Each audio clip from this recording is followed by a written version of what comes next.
Just give me a check real quick. Hello, hello, 1, 2, 3. Perfect. All right. Fuck it. Oh, that's all good. Oh, so. Why not? I mean, you know, This is it's approved like, to kill it. It's a new world. I know, man. And, like, that's the scary thing. Because, like, if we respond this way to this, there's only going to be more down the line. Oh, this ain't the only virus out there. Oh, so. Not at all. All right. So before we get started, and we are recording now, but I just ask, is there anything you don't want to talk about? I'll talk about everything. Oh my God. All right. Well then, if that's the case, if something does come up though, just take a pause and Yeah. you know, I'll cut it out. All right. Give me 1 second. All right, we are back with Danny Frank's Walks of Life. I'm here for a very special episode, actually. I got to say, sometimes in life, things happen that you didn't expect were going to happen, and I'm very lucky to have this next guy on. And in addition to being the first guy that ever agreed to headline my first show, honestly, before I really understood what headliner meant, and I apologize about that, this guy agreed to do it, and because of that, I've been producing shows ever since. And in addition to that, I think our guest today is actually one of the most underrated comedians in Hollywood, and also at the same time, probably one of the most underrated people in Hollywood, period, just as a person. I agree. You can learn a lot from this guy, comics. If you get a chance, please subscribe to his podcast, Inappropriate Earl. Look through the archives, especially the Tommy Morris episode, because you will learn a ton. But without further ado, ladies and gentlemen, you wanted the best, you got the best. Ladies and gentlemen, Earl Skakel. I think that reminds me of when I saw Guns N' Roses and they mocked Kiss by going, "You wanted the best? Well, they couldn't make it.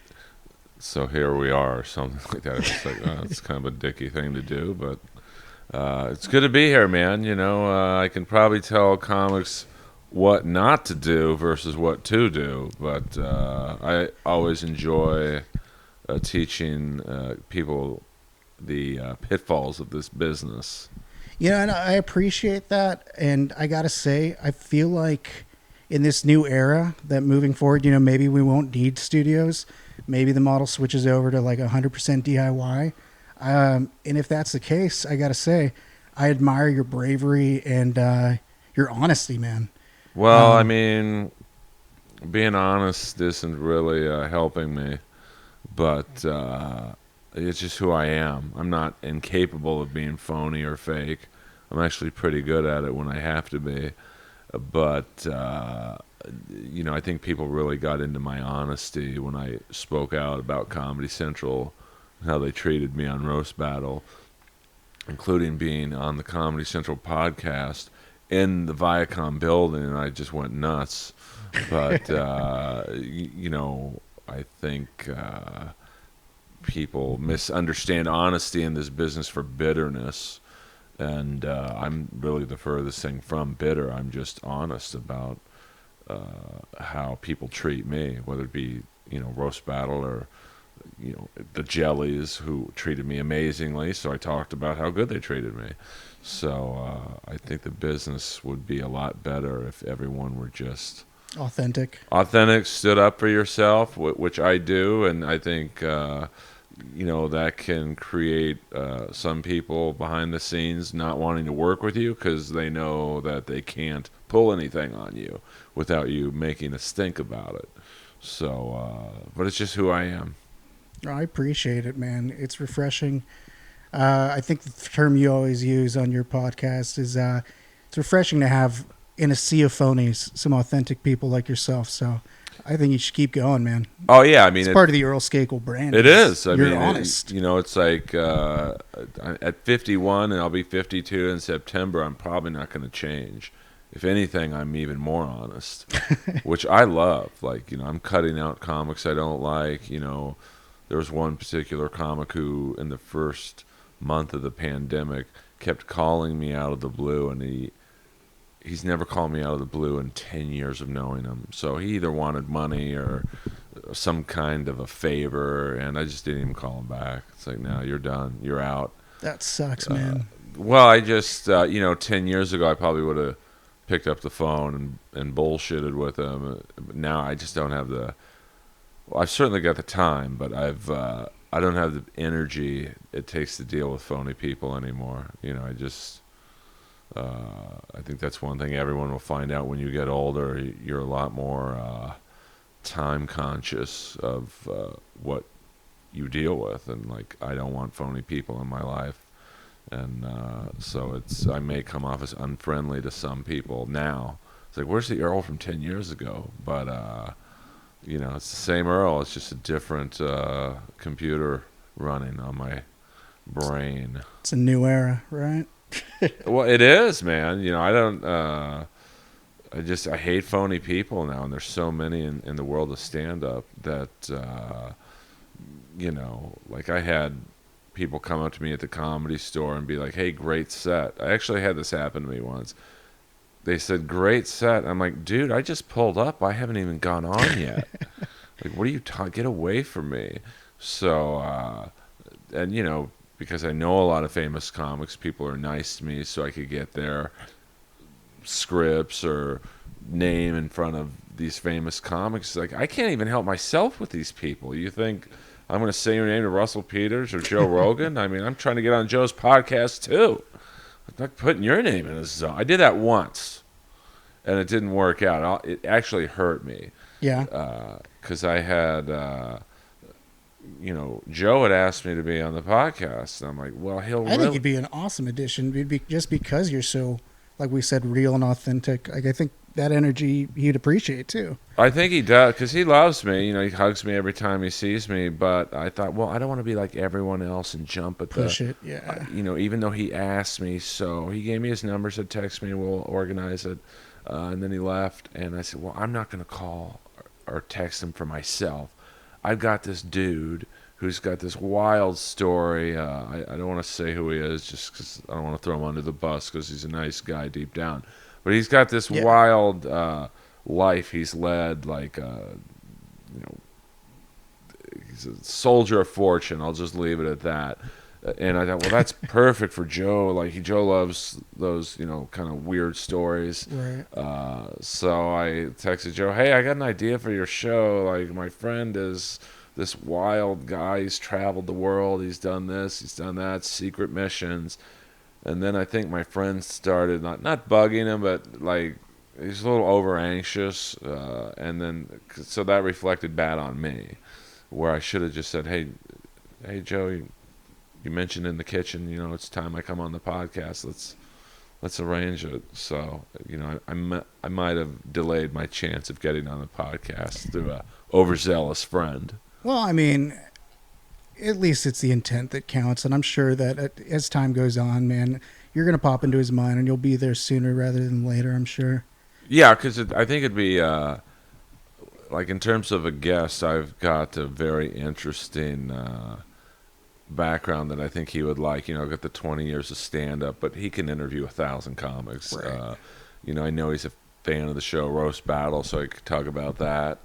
And then the cartoon, being the only white guy on an all-black cartoon. The Jellies. The Jellies by Tyler, the Creator. That's right. Everybody go check it out. Keep that show alive. You can stream it for free on, I think, adultswim.com, and, so we could talk about that, and then we could... You're on I'm Dying Up Here on Showtime? Well, I was barely in that. Like, I think I was in, 11 of the 20 episodes, maybe had speaking lines in 5 of the 11 episodes I was in. And they were very short lines, but we could talk about. Still counts, man. Oh yeah, it's being in 11 episodes of a show is better than none. But I think he would like the Kennedy connection. My aunt is Ethel Kennedy. Yeah.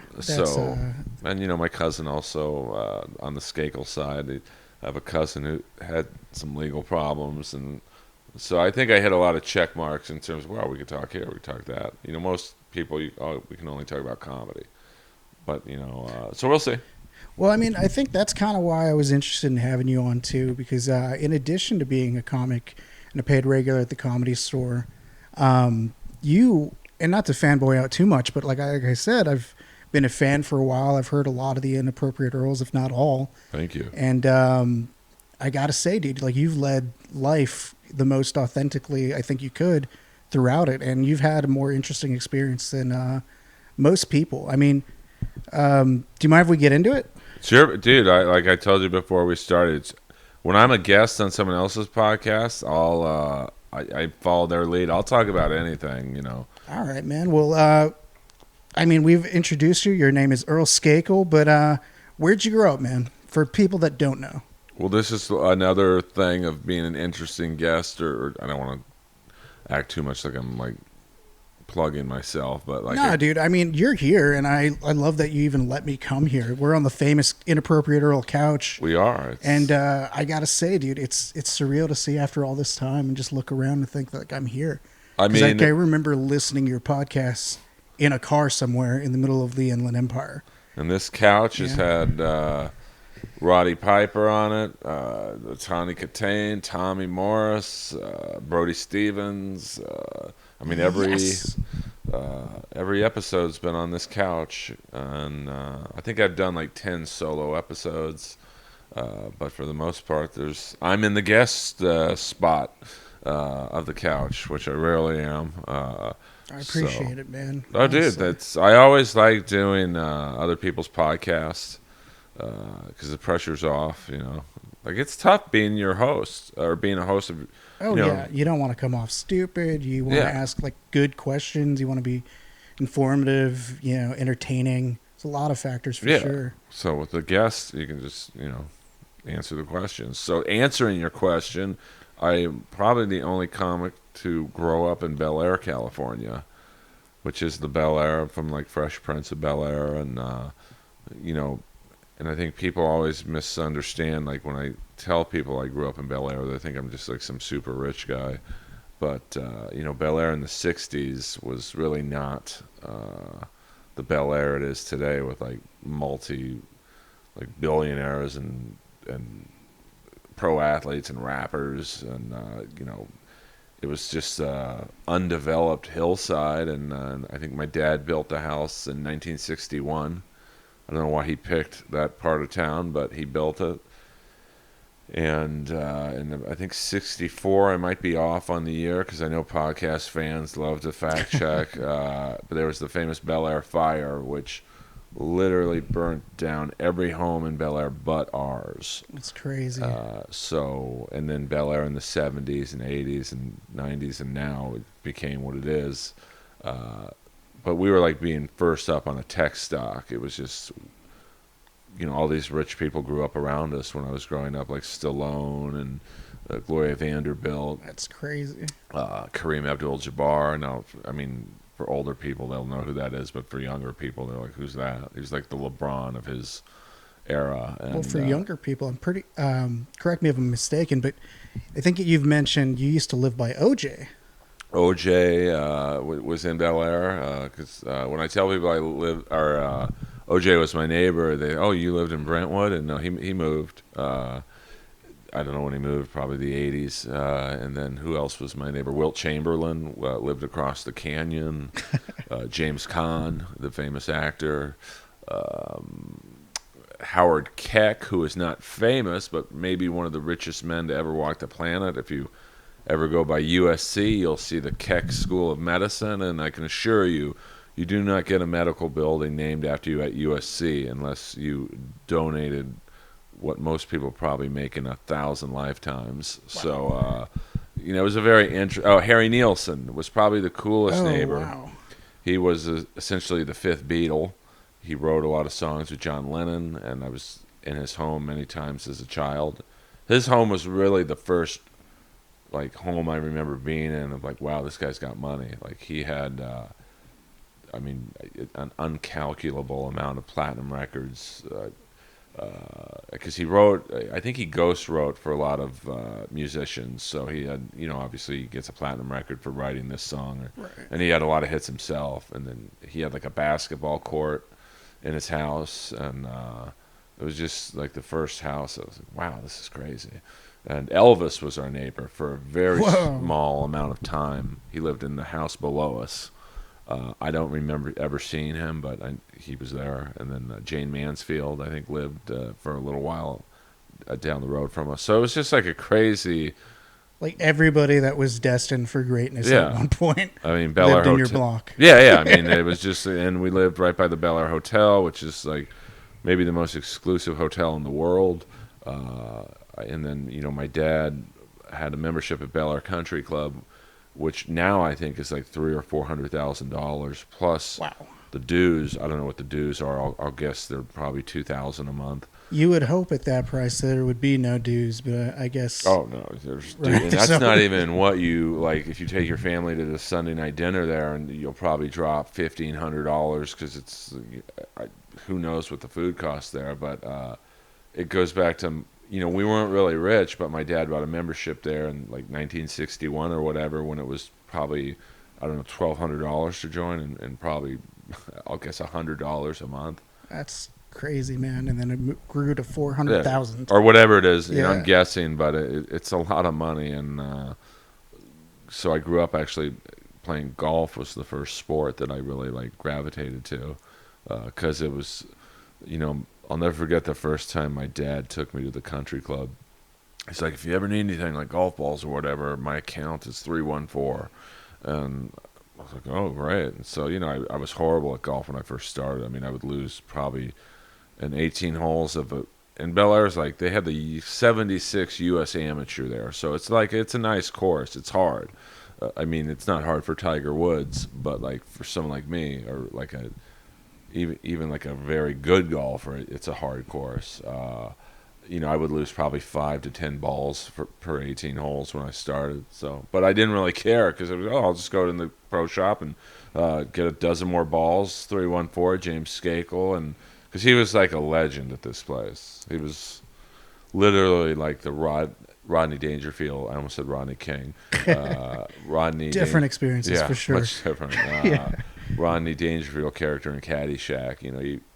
He would show up with his shirt inside out. He was a diabetic, so he regulated his insulin by having candy all the time. So he would like have a chocolate bar in the car that was there for like 6 months. And he would just, if he was feeling low, he would just open it up, he'd eat whatever he ate of it, and then he would wipe his hands on his shirt. So he would show up to Bel Air Country Club in a white golf shirt that looked like he'd wiped his ass with it.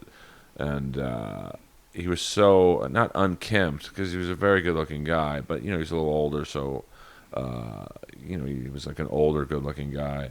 He showed up to the country club one day, he's standing out by his car, and James Garner, the actor, drives up, looks at my dad thinking he's a caddy, and says, hey, boy, go put my bags on the first tee. So my dad had a really good sense of humor, and he said, yes, sir, Mr. Garner. And he takes the bags to the first tee, and he's standing there, and James Garner comes down and says, yeah, I'm supposed to meet Jim Skakel to play golf. And he's like, you're looking at him. So it was just like, I Hope was my he dad. felt like an ass, man. He probably didn't. I mean, James Garner back then, this is probably in the 70s, was probably the number one TV star, like, which is crazy because most people who are younger, like, 20-year-olds are like, who the hell's James Garner? So, but he was like on Rockford Files, and just like Rockford Files was, trying to think of a show that's on today that would be like, I mean, I can't even think of an actor who's on TV. It feels weird. I mean, we're in an era where it's like so many shows. So many shows, but also like traditional TV's dying. Like I saw that they're coming out with a new show that's essentially it's that computer game The Sims, Right. but it's a live reality contest, and that's the show. Just them live streaming like Twitch style on TV. Yeah, I And mean, it's crazy to think like in the future, do we need actors? Probably not. I mean, back when James Garner was a star, there was 3 networks. I think Rockford Files, was on NBC. So if you had a TV show on the air, you were like a huge star because there weren't that many TV shows. Now it's like, Chandler got me into watching the show Animal Kingdom. And who's Chandler for everybody? Chandler is my lovely other half. And she's a very talented producer, writer. improver. She's just got nominated for an Emmy. Congratulations, man. For the ABC That's crazy. show. That's cool. Yeah, she's really talented. But she turned me on to this show called Animal Kingdom, which is about it's about bank robbing, and it's a crew, and they follow the crew, and then they're all four brothers, and Ellen Barkin is like the leader, which is cool to have like a female. This is like a drama, not like an animal show. Yeah, no, that's what I thought. Okay. I would for like a year and a half. I would drive by I guess it's the TNT billboard on Sunset when you make that curve going to the Comedy Store, and I would see this show called Animal Kingdom, and I never watched it because I don't want to watch a show about like animals, Right. and then Meerkats or who knows. yeah, or like shows about I don't know, dolphins in the jungle or something. Right. And then Chandler's like, you'd love this show, Animal Kingdom, and so I've been hooked on it ever since. But there's so many shows on TV, I never even imagined. Like, I've never watched a TNT show. So, and now it's like, with Netflix and Hulu and Amazon, and then I have DirecTV, and I have like the full channel thing. And do you notice they have Scientology channel on DirecTV now, by the way? Yeah, I see with, that. With very normal programming, almost hauntingly normal. Yeah, you don't even realize it's Scientology. Well, I have a friend of mine, Michael Joyner, who's a Christian comic, and which is funny because he was pretty dirty before, but I think he got into, as he got older, just that not being his thing. He does a lot of Christian movies, like where they're normal movies, like I don't know what a normal movie would be, but like it's about families and stuff and their struggles, but they're done, I guess, with a Christian perspective or whatever. Yeah, so you have even like sub channels like that, and the Scientology channel, and BET, I guess, is like for African American like storylines. And yeah, it is kind of the good thing about having so many channels, I guess, is that there's a market for everything. But you miss a lot of shows. Like true. I never would have seen Animal Kingdom unless Chandler said, "Hey, check out this show." Or like one of my favorite shows on Amazon Prime is Bosch, which I never would have.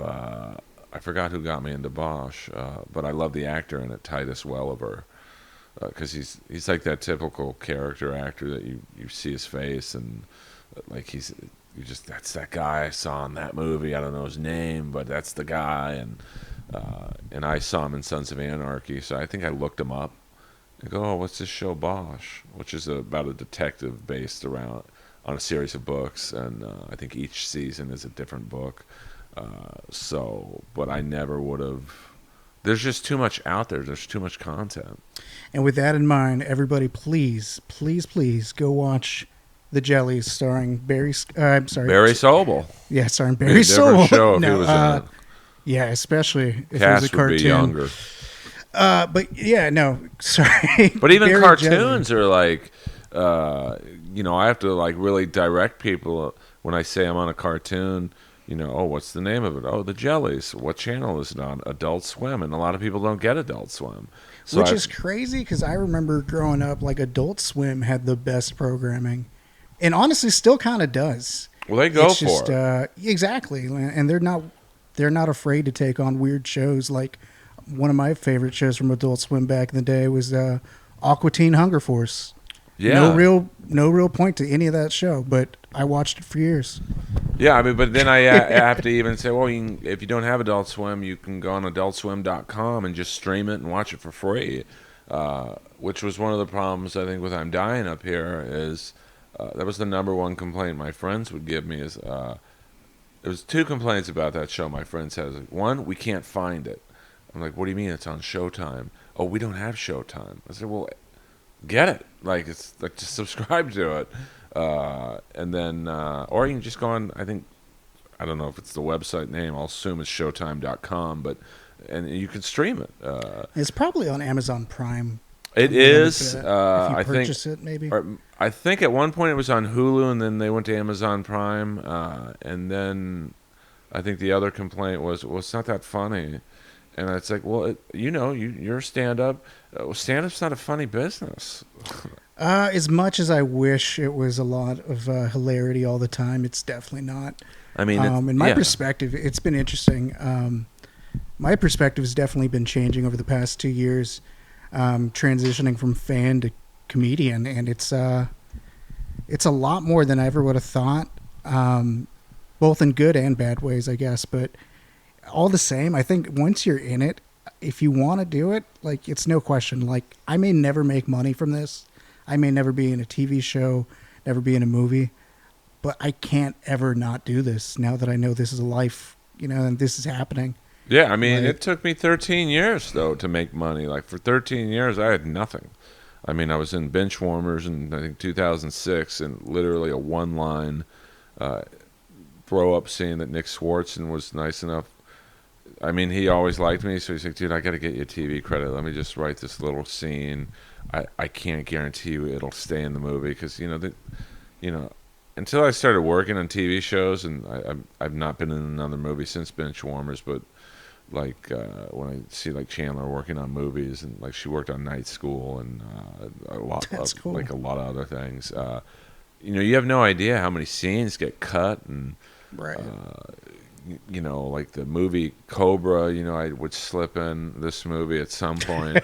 Cobra the movie I think is only like it's a very short film. It's only like an hour and just a little over an hour, but the original cut was like 2.5 hours, and like because the script for Cobra was originally the script for Beverly Hills Cop. No way. I didn't know that. So Stallone reworked it, and so I'm sure he added like a lot more scenes and dialogue, and so you in the scene in Benchwarmers I'm in, like it's an unnecessary scene, but you could tell that if you watch Benchwarmers again, you'll be like, oh, this scene doesn't really need to be in it, but it's a funny scene.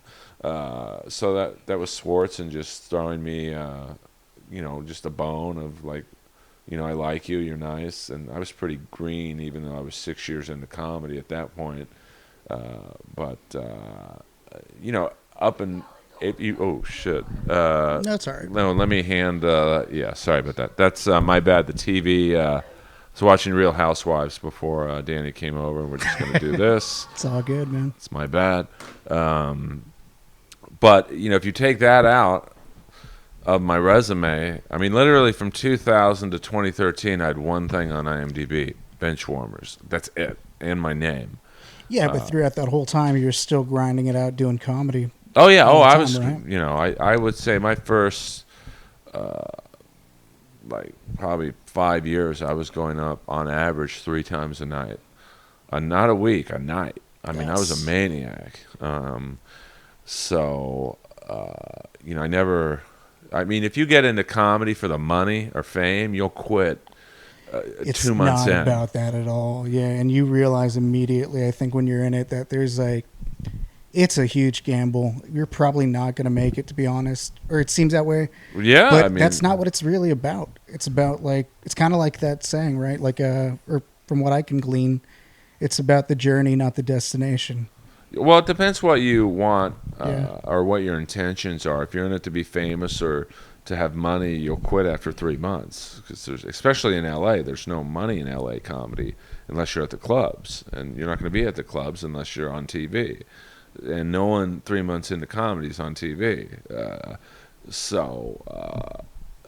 It depends what your expectations are, and that will guide you in terms of how long you'll stick with it. You see a lot of actors and models and entertainers from other walks of Hollywood and the sports field. They get into comedy as almost like a stopgap measure of, well, I'll just do this until my career kicks back in and whatnot. Like Jeremy Piven, he's doing comedy because he has to, not because he wants to. So he won't last long. Or someone like Michael Rappaport, who's obvious, he's a great actor. Oh yeah. Like, I think he actually likes doing stand-up. And so I think he'll last. He'll do stand-up. And obviously he's not doing it for the money because he already has it. But that's when you make the most money, is when you don't really care about what you make. you'll make more of it, which is like almost goes against the laws of like you know how it should work. So but for those first 13 years, like I had nothing until Roast Battle came along, and then within those 2 years, at one point I was on 4 TV shows on 4 different networks. So just. But there's comics who have been doing it for 2 years who could say that. It's It really is like it seems like a roll of the dice with some people, right? Like, and there's no fair. It seems, it's a very unfair business. right? And like you just But gotta, what's fair? Like what? right? It's like everyone has different versions of making it. What's making it? Is it Jim Carrey making $20 million a film? Is it me? I know open mic comics and younger comics look up to me because he's paid regular at the store. He's on Roast Battle and He's real. yeah, the Jellies or whatever. But and then to other people, there's obviously Joe Rogan. He's $100 million Spotify deal. He sells out anywhere he goes. Like to me, Joe Rogan's made it, but to some comic, I've made it, and so it's just Yeah, I gotta admit, man. Like from my perspective, kind of going back, and again, I'm not trying to kiss your ass too much, but I mean, it's pointless to do it. I can't help myself, let alone you. no, I'm not even trying to. I know, but like I mean this sincerely. Like I think what I kind of admire about you is that you do what you want to do. You have your own authentic voice. You have your topics that a lot of people aren't necessarily going to get. Absolutely. But if you are part of the chosen few, I guess, that connect with it, it's amazing.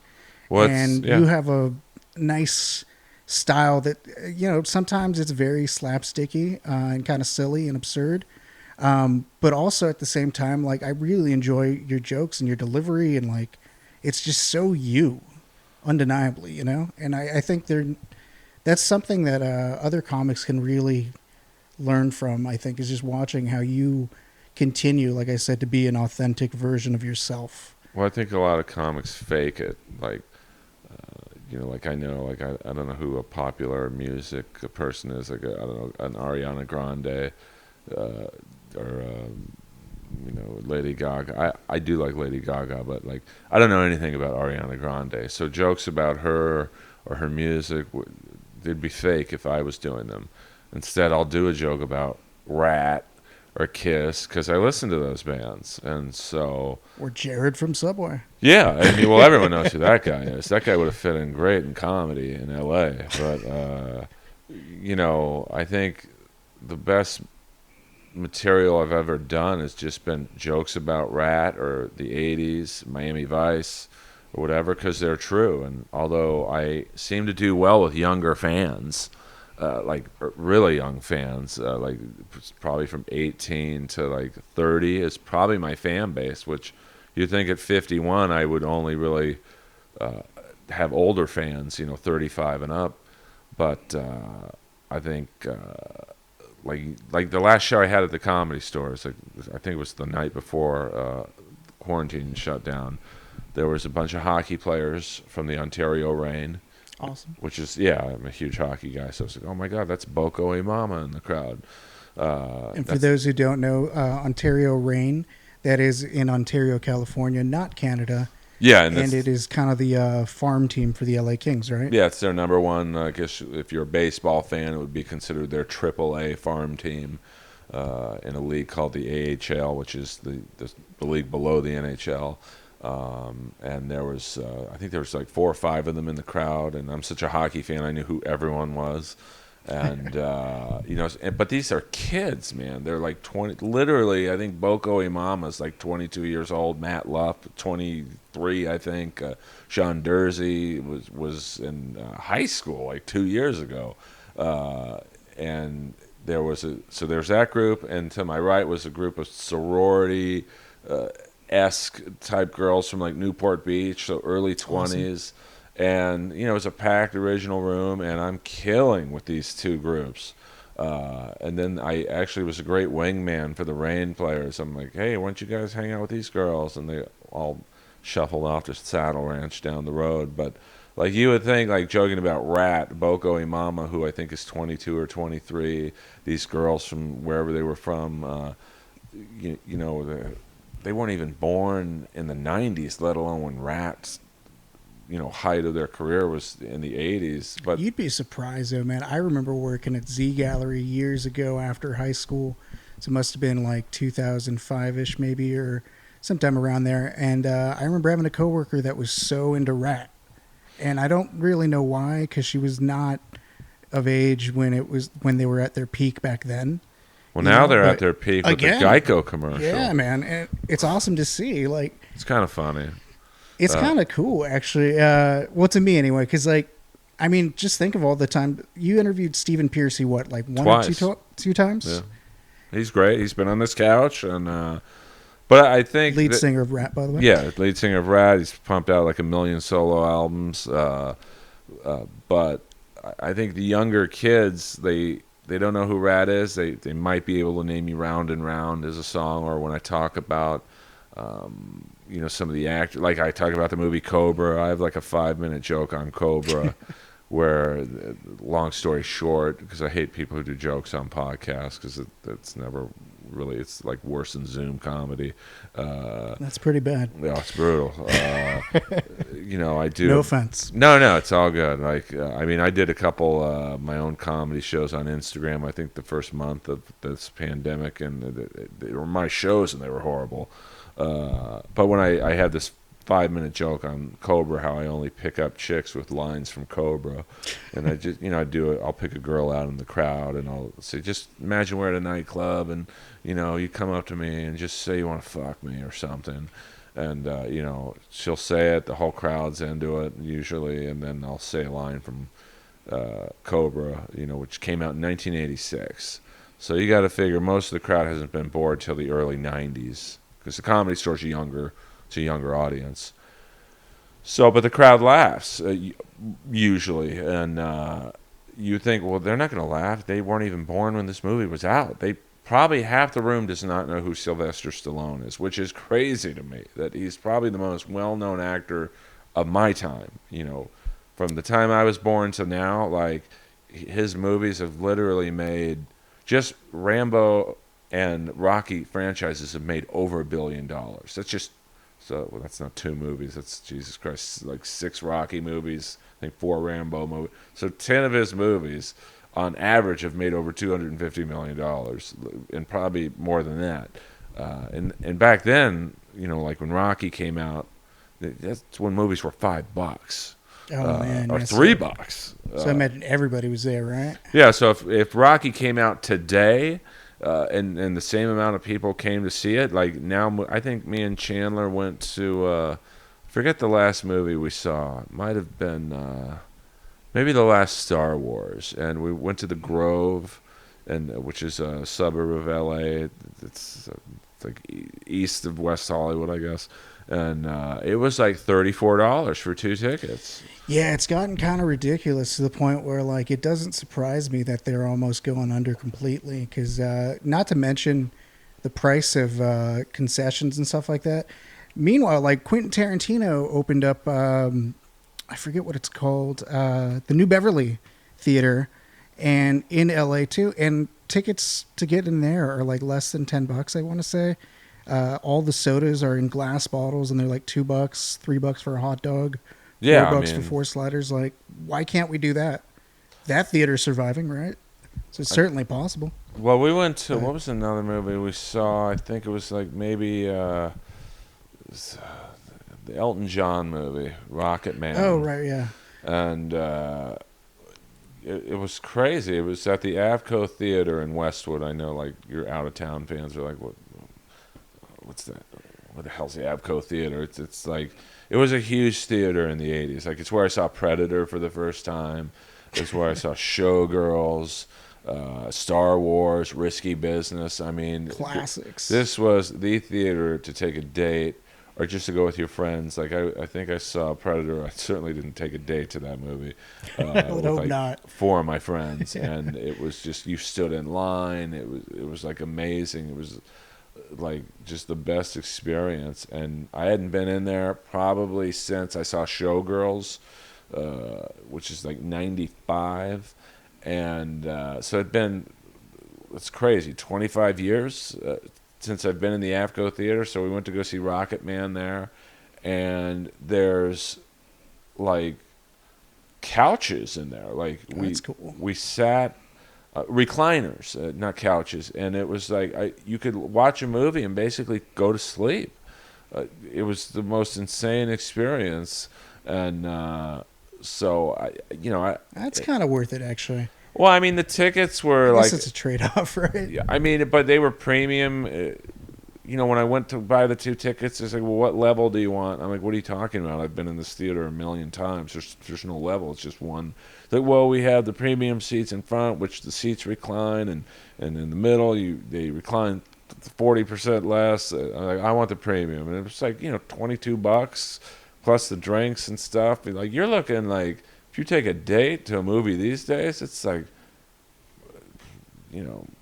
$70 maybe. At least, yeah. Parking's now triple what it used to be, so I can definitely see where the Netflix and chill thing came about. Netflix is $10 a month, and you could order a pizza or whatever, and like, so I mean, it's just You don't even have to put pants on. no. I mean, unless the girls, it depends on the girl, I guess, but like, it's such a different entertainment experience now for like people your age versus what it was for my age. I mean, we and Chandler walked around Westwood the other night. We were out to dinner somewhere. I said, "Can we just drive in Westwood? I just want to see what it looks like." Very similar. I probably haven't been in Westwood in 20 years. I think the last time I was in Westwood, there used to be a comedy show at the Westwood Brewing Company, which is now a Crab Shack place. But and even back then, there was a gang shooting, I think, in '88 in Westwood, and so people stopped going there because a student got killed. Mm. And it was so sad. We were walking Lois and my dog, and like 3 of the probably 7 theaters that were like my go-to theaters were gone. And it was just like, wow, I remember seeing Big Wednesday, which was a surf movie I'm obsessed with, even though I don't surf, at the National, the Man National, and it's now a vacant lot.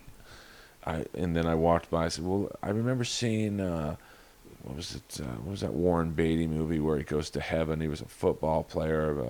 Like, I'm forgetting the name of it, but it was like a big movie because Warren Beatty in the '70s was like Warren Beatty, and he goes to heaven. It was like not something heaven. He was a football player who dies and goes to heaven, and I said, well, that was at the Man Westwood. I just want to walk by because see if I can.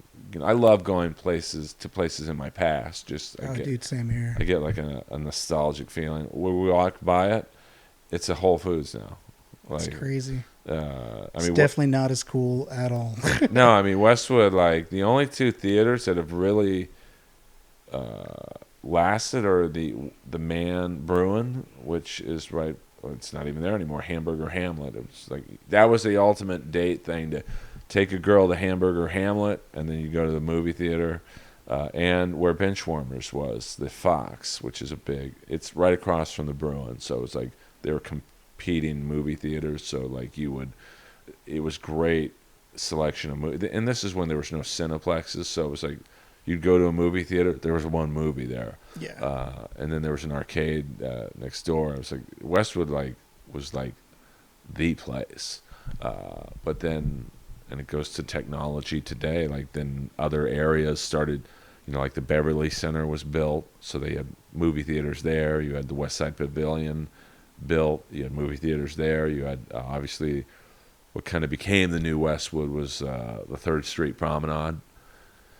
Well, going back to that, I mean, so you say growing up you had all these memories in that area, and God. You grew up in a weird block where like apparently everybody that was destined for greatness lived, and I think you had mentioned before on your podcast that your dad was like on Time magazine's cover for like harpooning a whale or something. Yeah, a huge whale. They did an article I think in 1964 about are there any great American men left, and that was the idea of the article. So someone told them about my dad, how he's like this wild, like master of. He's like Jacques Cousteau meets MacGyver. You know, he was like a scratch golfer, but no one ever taught him how to play golf. He was self-taught. He was like a very successful business guy, because his dad used to, in the Depression era, used to drive by oil refineries, and he would ask them for their waste. And all these oil refineries thought he was fucking crazy. So they're like, yeah, you can have it. You know, it'd be like going to the comedy store now and going, hey, can we have your paper shredding clippings? Yeah, sure. And then my dad's dad turned them into graphite. That's crazy. And so he founded not an oil company, but like a graphite company or whatever. You Mill? know, I don't know. They were into oil, but they were like any golf clubs that are made from graphite came from my dad's copyright. So that's crazy. Stuff like that. So well, with all that in mind, I mean, did you ever know that you wanted to be a comedian? I mean, did you always have in your mind that you wanted to do something great, or what led to all this? I was always funny, but just to finish up the thing on my dad, like, yeah, so. I'm sorry. Oh no, it's all good. So they said, hey, will you go to not the Azores, but it was like the Netherlands or somewhere, and will you hunt and kill a whale, and we'll write an article about it. And my dad was like, yeah, sure. And so they went to, and I really wish I remembered where it was, but if you look up James Skakel, Life magazine, you know, it pops up. And he literally harpooned a whale with just a harpoon, and there's a great picture of my dad on the whale surfing on this gigantic whale. Like, wasn't a baby whale, it wasn't like a smaller, it was I don't know what the biggest whales are called. I want to say great white, but I know it's sharks, but like an orca, I guess. And this whale was so big, to give you the scope of how big, or the scale of how big this whale was.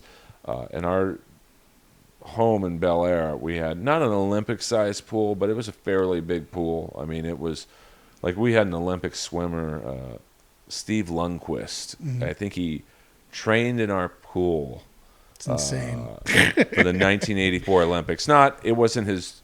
I think he came over one day. He's like, well, it's a great pool. Can I swim in it? And so he did it a few times. So that gives you, when an Olympic swimmer likes your pool, it's a big pool. And the whale's jaw bones ran the length of the pool. We had them as seats. Insane. So any guest of my family, dad's friends, or my friends, whoever, they would sit on the whale's jaw bones, because it was like the perfect seat. It had a dip in the middle, and but you know, this pool was probably 25, 30 feet long, and it probably ran over the length of the pool. So, you know, it just goes to show you how big the whale was. That's an impressive feat that he was able to take it out. I mean, I still to this day don't know how he just, I guess he must have kept stabbing it, but how a whale that size probably didn't even feel it. Right. He didn't shoot it. It wasn't like, you know, in Jaws where they kill the shark, they're shooting the, that's kind of the weird upbringing I had of. So with all that, I mean, you said you were always funny, but comedy was never on the radar, really, or? Not really. I mean, when I was a teenager in the early 20s, I ran with a real wild group of dudes. I mean, these guys were all in the entertainment business, and you know, that's a brutal business behind the scenes. You know, you're working. You know, obviously, because you have to get up for East Coast. You know, if you work as an intern or an agent at ICM, let's say. You have to get up at like 5 a.m. because you've got New York actors and whatnot who are up and ready to audition and negotiate whatever deals they have. So, you know, if you're a West Coast agent, you got to get up at 5 a.m. and you can't go to bed till probably 8 at night, because you can still do business with East Coast people till probably 11 their time. So it's a brutal business. Like, you're up, you know, you're working 15-hour days, easy, Monday through Friday. And these guys on the weekends would work 40-hour days. They partied so hard. But I was friends with them. It's the 80s, right? Yeah, it was the 80s. It was clubs. It was, I mean, I've never had a drink or drug in my life, but I've seen wackier things than probably Keith Richards, because these guys were like the Rat Pack times 100. I mean, their sole goal was to get laid, and because I was sober, and I was a lot bigger back then, like muscle wise. I think the thought process is, well, let's have Earl around us at all times so he can deflect any problems. And because I was like, I looked like a jarhead. I had a flat top, and I was super tan, and I was just like really. Everyone asked me if I was on roids, and I wasn't. But after a couple of years of going to dinners and whatnot with these guys, they were like, dude, you got to get into comedy. You're the funniest guy we know, and we all represent the biggest of the big, and you're funnier than them all. And they were like, well, just get into the business, do some open mics. Here's some shows in Beverly Hills that are like at bars, but we'll call and get you on. And then, find your way, and then we'll help you make it. And so I got into, doing all that. And then about a year into comedy, when I was ready, okay, can you get me on The Tonight Show? Which is ridiculous to think I was ready. But, back then I thought I was. And they all left the business except for one to get into real estate. So... That's a bummer. That's it is. I mean, and the one who's still in the business, he's gigantic. His clients are like, it's mind blowing that I've seen this guy naked, and he's doing like, I can't even calculate the deals he has to put together for his star clients. Like, I mean, his I would say he has his own agency. His roster probably. I mean, on films and TV per month, probably make $50 million a month. That's insane. That's not what he makes, but like. No, but just I imagine he has to have a pretty big pool of successful people to make that much money. Oh, they're on TV, major movies, one or two recording people who like are crossover people who do a little bit of everything. So, but he can't really help me because stand-up's its own island. Like. You could represent Arnold Schwarzenegger and you have all these massive movies and TV ideas, but like stand-up is like it's its own world. So like you have to have a stand-up specific team behind you because it's such a different animal than the rest of the entertainment business.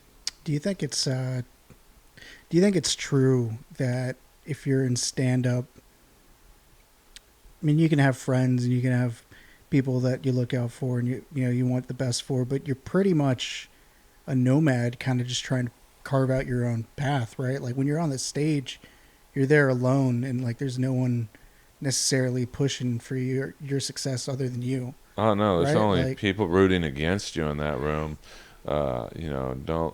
This goes back to me being bitter or me being honest. Trust me, every comic in that room wants you to bomb, so they look better. But like you said, like it's now never been easier to make it on your own. Through the advent of podcasts and a lot of comics are now putting out their own specials on like YouTube. I think Sam Morril did that with his last one. Yeah, and I think Hannibal Buress. Yeah, a lot and then of who I'm trying. There was one other one who Luis Gomez, who's like a big podcasting comic back east. Gas Digital Network. Yeah, he just.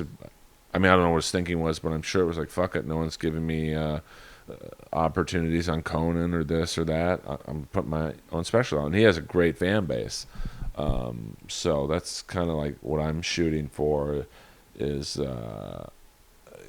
network. I mean, it's a younger business. Like, if you look at like Roast Battle, and that's not stand up, but like I think me and Jimmy Carr were the two oldest contestants on it, and he's like a gigantic comic. So I almost want to take him out of this equation because he did Roast Battle just because I don't know. I'm sure he was bribed to do it. But like, if you take Jimmy Carr out of that, it's clear that Comedy Central wanted like younger comics on the show, and then I came out like a fucking maniac, so I forced them to use me basically. But if you're an older comic, I think it's really hard. But like you said, if you have a successful podcast, you can almost do it Stanhope style. And Stanhope doesn't really play clubs; he makes his own deals at bars and stuff like that. And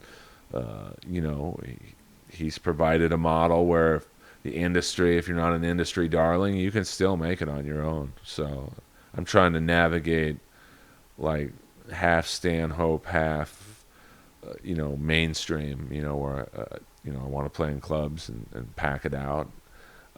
So it's just navigating that tricky, happy medium of riding the line between what. So yeah, I mean, you want to play the game a little bit because at the end of the day, it's none of us do this for the art. We do it because we want the approval of others. But it's true though. Like if you, unfortunately, I think it is true. Yeah, as much as I want to be a purist and say that like this is about getting a message out there, the more I realize and the more I understand myself, the more I interact with other comics. We're definitely all just trying to get some sort of attention and recognition and just confirmation that you're all right. Well, but if you did it for the art or whatever, you wouldn't care about clubs. You'd just do it in your living room and just have your friends come over and, hey, what do you think of this joke? Oh, that's okay, great.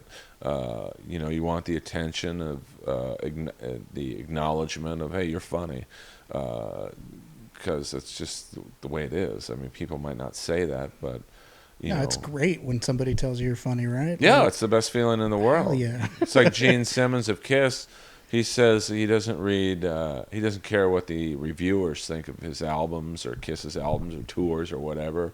Bullshit. I guarantee you he's the first person to read a review on a Kiss concert in the Des Moines Register. Or, he reads a Rolling Stone review on how Kiss's last album sucked. That's because otherwise, if it was just about making music, you would make it and never release it.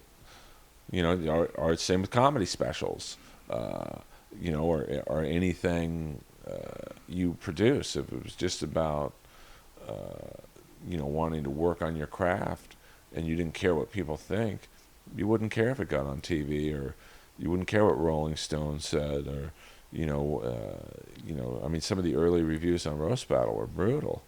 But, not to make it too Kiss heavy, but I know we both like Kiss. Sure. And I got to say, I just finished listening to Paul Stanley's Face the Music audiobook again. I've read it before. Really awesome to hear him reading it, though. And I got to admit, like, I hadn't really checked out the newer Kiss albums as much as the older ones. I've always kind of been a fan of Ace Frehley. Right. But in listening to that book again, it kind of inspired me to listen to Monster.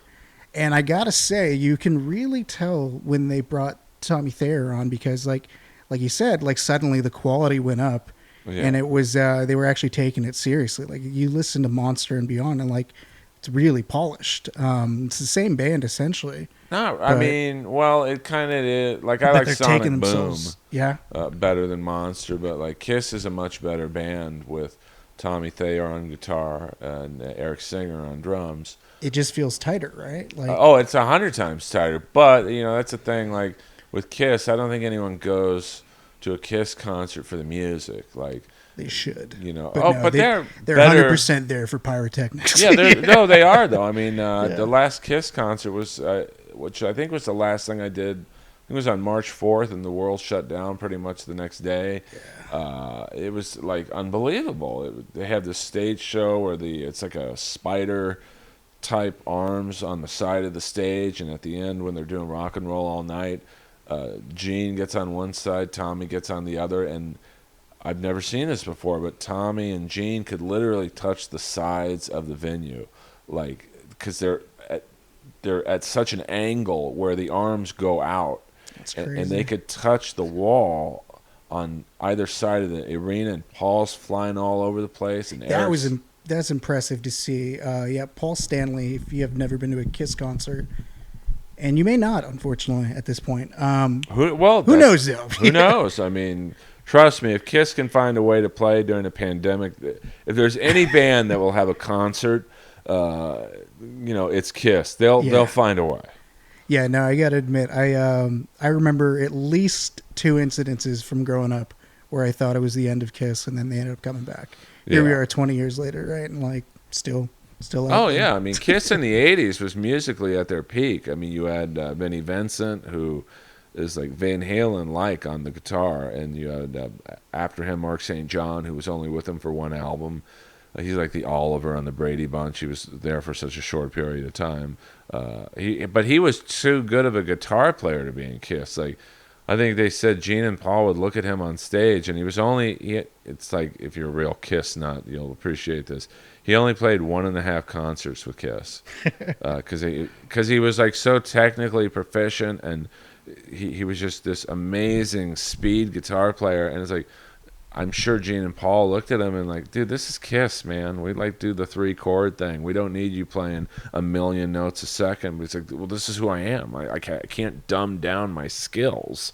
And then Bruce Kulick came in, and he was like the perfect combination of Vinny and Mark, but without the craziness of either. Kiss in the '80s is like looked at as, well, dude, no one listens to Kiss for the technical proficiency of the guitar player. It's like, we want the bombs, we want the explosions, we want the lasers pointing everywhere, we want the drum kit to fly up to the arena and the drummer twirling sticks on fire. And so Kiss is a weird thing. Like, the better their music got in terms of the playing of it, the worse the album sales were. Which is crazy. Yeah, it shouldn't be that way, but I guess when you're trying to appeal to the masses, power chords and strong, simple structure definitely works a lot better than probably some of that shredding technical stuff. Well, they were always trying to go with the times. Like, Kiss is always, except in the early days where they were the leaders, they've always followed the trends. Like, there was literally a period from like 79 to like 83 where they put out 5 albums. All 5 sounded completely different.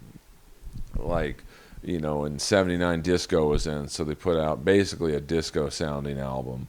And then 80, bands like the Cars were popular. So they put out an album, Unmasked, which essentially sounds like a Cars album. Right. And then Pink Floyd came out with The Wall, so Kiss was like, well, we're going to do a concept album called The Elder. And it's probably one of their better albums, but it's probably their worst-selling album ever. And then the new wave of British metal bands like Judas Priest and Iron Maiden, and then Ozzy was kind of coming into his own. So Kiss puts out Creatures of the Night, which and get a little heavier again. Right, and then like Def Leppard and Bon Jovi were getting popular a few years later, so they put out Crazy Nights, which sounds like Kiss trying to imitate Bon Jovi. And then grunge was popular years later, and Kiss put out an album called Carnival of Souls, which, if you don't know it's a Kiss record, if you just hand someone a blank CD of Carnival of Souls, they're going to think it's Stone Temple Pilots. Like, it's a great Stone Temple Pilots record. And then they got back into the reunion and stuff like that. But, like, you don't see that in comedy where you see comics try and emulate others. Yeah, but not like a full-on tribute. Like, I remember on Monster, there's definitely one track that sounds a lot like Kick Out the Jams by MC5. Yeah. And they admit it, even in his book, that they were trying to go for that. They were trying to kind of pay homage, I guess, to that sound. Yeah, it's like I sound a lot like Stephen Wright and Robert Schimmel and probably a couple others who are like John Mendoza. Like, if you're a real comedy nerd, you know who John Mendoza is. But I have a slower delivery, and I get the most you sound like Stephen Wright comparison. I could see that. I'm not a one-liner guy like he is, but like we talk very like monotone and slow and laborious. And Robert Schimmel, rest in peace, was definitely my style of kind of bitter humor. He would do just silly jokes more than like my favorite joke of his is he checks into a hotel and he calls the concierge and says, "Hey, where can I get fucked around here?" And the guy said, "Try the gift shop." And I love jokes like that. And so, but I guess we all emulate others. But I don't try and sound like Stephen Wright. It's just who I fucking sound like. Do you think you have any direct influences you? Does anything inspire you? Not even just in comedy, but like in life. Well, yeah. I mean, in comedy, I actually grew up with non-stand-up influences. Like Archie Bunker was my first really like. Even as a kid, I'm like, wow, this guy is saying stuff that's pretty out there, but he's still likable. So I think that was the basis for my stand-up is to say wacky things but still be likable at the end of the day. I think you do a good job of that. Oh, thanks, man. Yeah, And then The man. White Shadow was another influence. I was very, and still am, heavily influenced by The White Shadow because that was a show. It was only on CBS for 3 years, from I believe '79 to '81. But it was so ahead of its time. It was like a All in the Family ensemble, where it was a story about a white basketball player coaching in the ghetto, and it was kind of it was like MASH almost, where it was a comedy but it was a drama as well, and they tackled a lot of heavy subjects like abortion, rape. Probably one of my favorite episodes was when Peter Horton, who's now a very famous producer director, it was his first acting role ever. Was he plays a closeted gay student, and he's so tortured at his high school he goes to Carver High, thinking it's a fresh start. No one will know I'm gay, and so he plays on the basketball team. And there was this one day where the team goes, "Hey, we're gonna go play pickup against this other group of dudes," and so they go to his old high school. And it's a couple minutes of playing, and then I think one of the kids says, "Hey, remember this guy? He's a fag." Now this is on CBS in like No, '79, that's crazy, man. Like you can't get away with that anymore. and everybody, Like, it's such a powerful scene because in the Carver High, like Thorpe and Coolidge and Salami are like looking at him like you could tell they're like, "Oh, you're gay." So it was a very like power. just almost Progressive. like bullying, like what it's like to be bullied, all wrapped up into one, homophobia, and of course in season 2 there was it's probably one of my favorite hour-long episodes of any show where the coach takes Coolidge, Salami, and Thorpe to hit a racist country club. And since I grew up pretty much in that environment, it really, like anyone who's ever played golf at a country club in the 70s or 80s, you would go, it's like Caddyshack. It's like, this does happen there. And it was such a humor-induced scene, but with racism. Like, Yeah. obviously Coolidge and Thorpe are black, so there's scenes where, they're told to go get the clubs because the snobby club member thought they're caddies, and there's some Jewish humor in there where, like, they're at the grill room, which is where people eat in a country club, and this guy goes, "I'll have the roast beef, oh Jews," and Salami is like, "Hey, is that what Goldstein gets?" And it's just, I love that humor of just silly, like I guess you'd say that's a bad joke towards Jewish people, but the way Salami delivered the line was so stupid No, I understand what you mean. Like, that I don't think people would take offense to it. right. So those two shows were really my first comedy. Like, I want to do this. Like that Salami guy is funny, and it's funny because Salami in real life, Timothy Van Patten, he's like this huge director now. He directed most of The Sopranos, a lot of Boardwalk Empire, Yeah. and he had another joke. I like stupid humor, and like there's right before they go to the country club, he's they're like smoking pot or something in the baseball field, and Salami's got a golf magazine. He's like, "Hey, I didn't know there was murder in golf." And Thorpe is like, "What are you talking about?" He's like, "Well, it says right here, Nicholas shot 64 at Augusta," and it's just like the dumbest joke. But that's the kind of jokes I like doing to this day.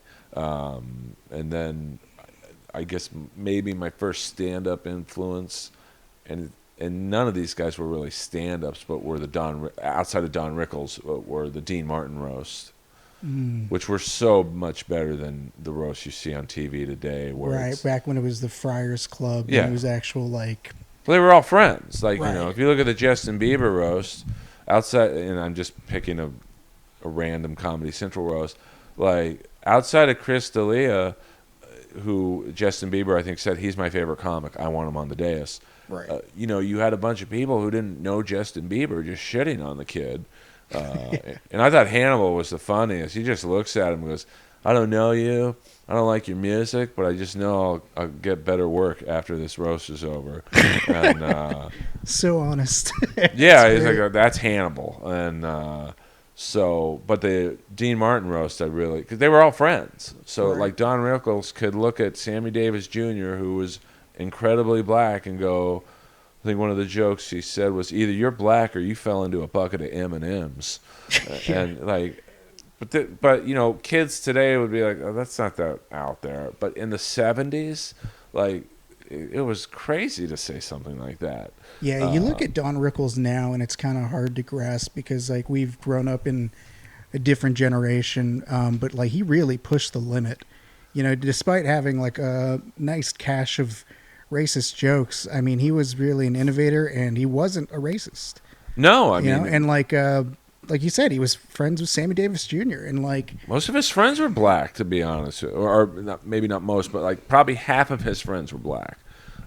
And I always direct people, if you want to hear a comedy album, and it's only 38, 39 minutes, is Don Rickles Live at the Sands in 68. And, you might not be blown away by the material, but it's what he was saying, and more importantly, when he was saying it in 1968. Like, this is right in the Watts riots, and like, I guess there was a black guy. I don't think there's a video; it's just an audio CD, and you can tell there's a black guy at the back of the room. He's like, "Hey, to the Negro gentleman in the back, have a good summer," and like a young kid would be like, "What does that mean?" It's like, "Well, this is in the middle of the Watts riots." So just to say something like that, and he's like, "If you see teeth back there, it's not an ivory hunt." And it's just like, this is crazy. And like he had a gay joke. I forget. I guess there was a gay guy in the crowd, and he's like, "I knew you were gay. I remember you from the army when you would wake up and you go, 'It's morning,' and it's just." You could not do any of that today. Yeah, I mean, I don't know if Don Rickles would be allowed to do stand up today, which is a damn shame because you look at him in even movies like Dirty Work, and he was a great character in that movie. He played the manager of a theater. Movie theater, yeah, and it was so not PC. But that wasn't what he was about. PC wasn't a thing yet. He was about pushing boundaries, and I think from what I didn't grow up around him, but from what I can understand, seemed like he was trying to push people to really examine like what he's saying, and like just really pushing the limit of what's allowed. Yeah. At the same time, kind of reflecting back the society, But if you go back and watch those Dean Martin roasts, yeah. I mean, if you like the Comedy Central roast, which some are good, some aren't, that's anything really. But you'll see the difference in that they all knew each other. Like the dais, and it's really sad because I would say 90% of the dais from any Dean Martin roast, they're dead. I think maybe Rich Little is the only.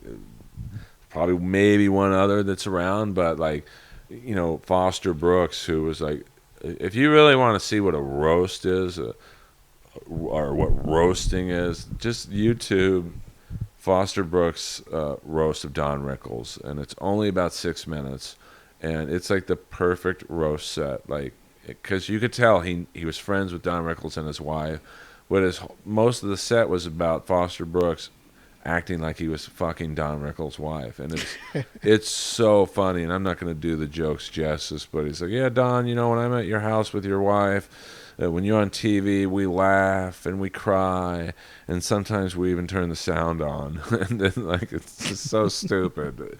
And he had some hacky things of like, "Yeah, Don Pickles, I hear you're a real dilly." It's so stupid.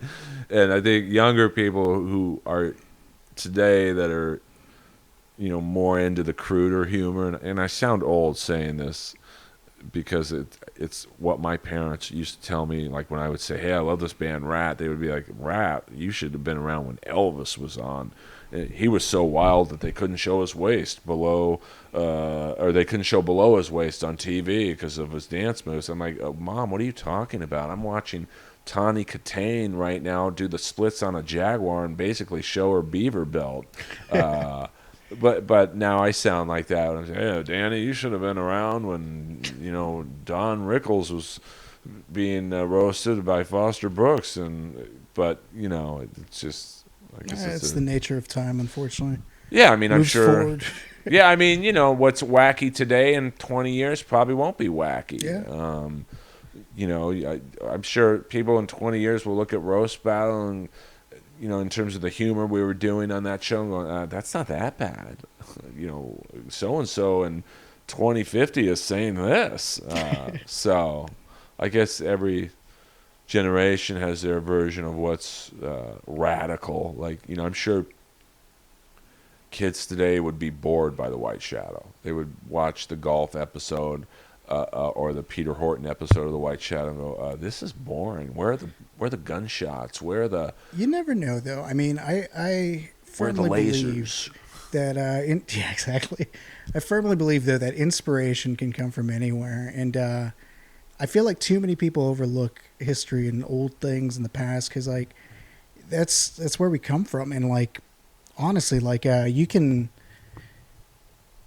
get so much knowledge just by studying like what things were like 20 years ago. Like I know people in the comedy scene and like the Inland Empire that are explicitly against anything old. They don't listen to old music. They don't listen to old comedy. They don't have any interest in any of that.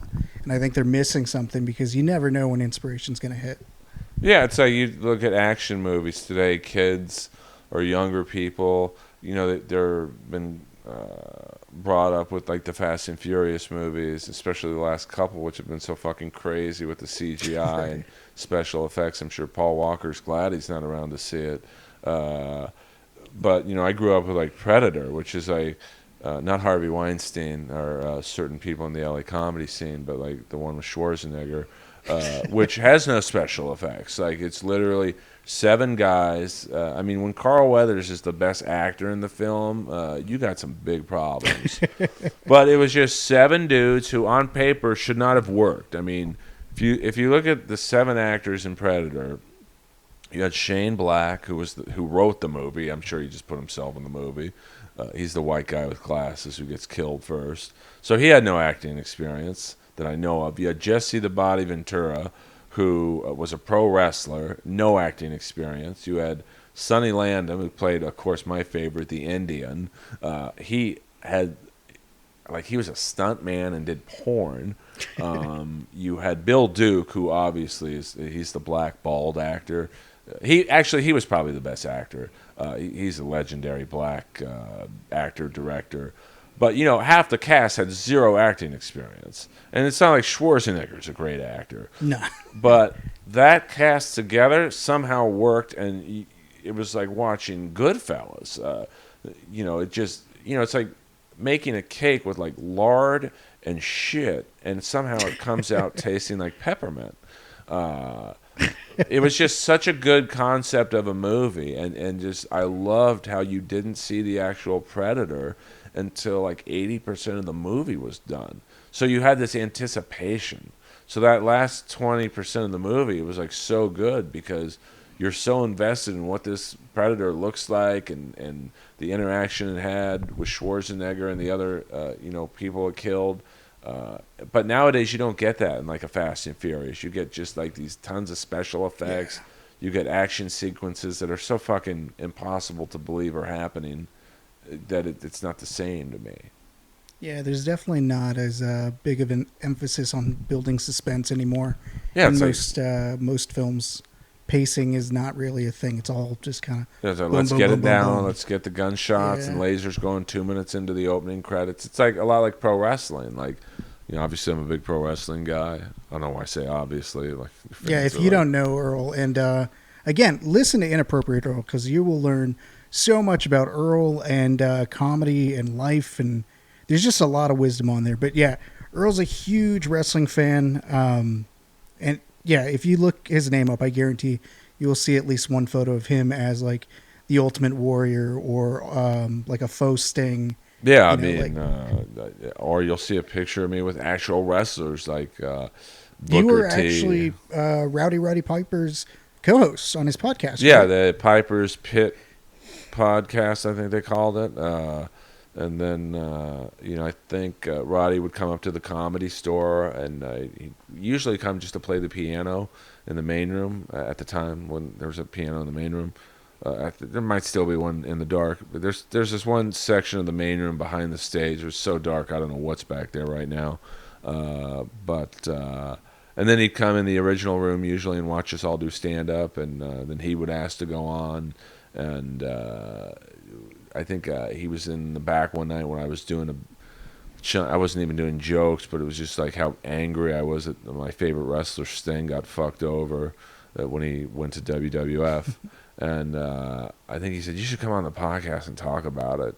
And so I went on his podcast, and it went so well, the producer was like, hey, do you want to be the co-host? Because sometimes Roddy would veer off track. Like, he's been doing wrestling for 40 years. And, Yeah, I imagine he'd probably get at least one brain injury at that point. I mean, if you think... Let alone whatever else. I mean, I don't want to turn this into a wrestling podcast, but, like, he got taught wrestling by Stu Hart, Bret Hart's father. And if you're a wrestling fan of, the Hart Foundation, of any level, like the Hart Foundation, the Hart family are the first family of wrestling.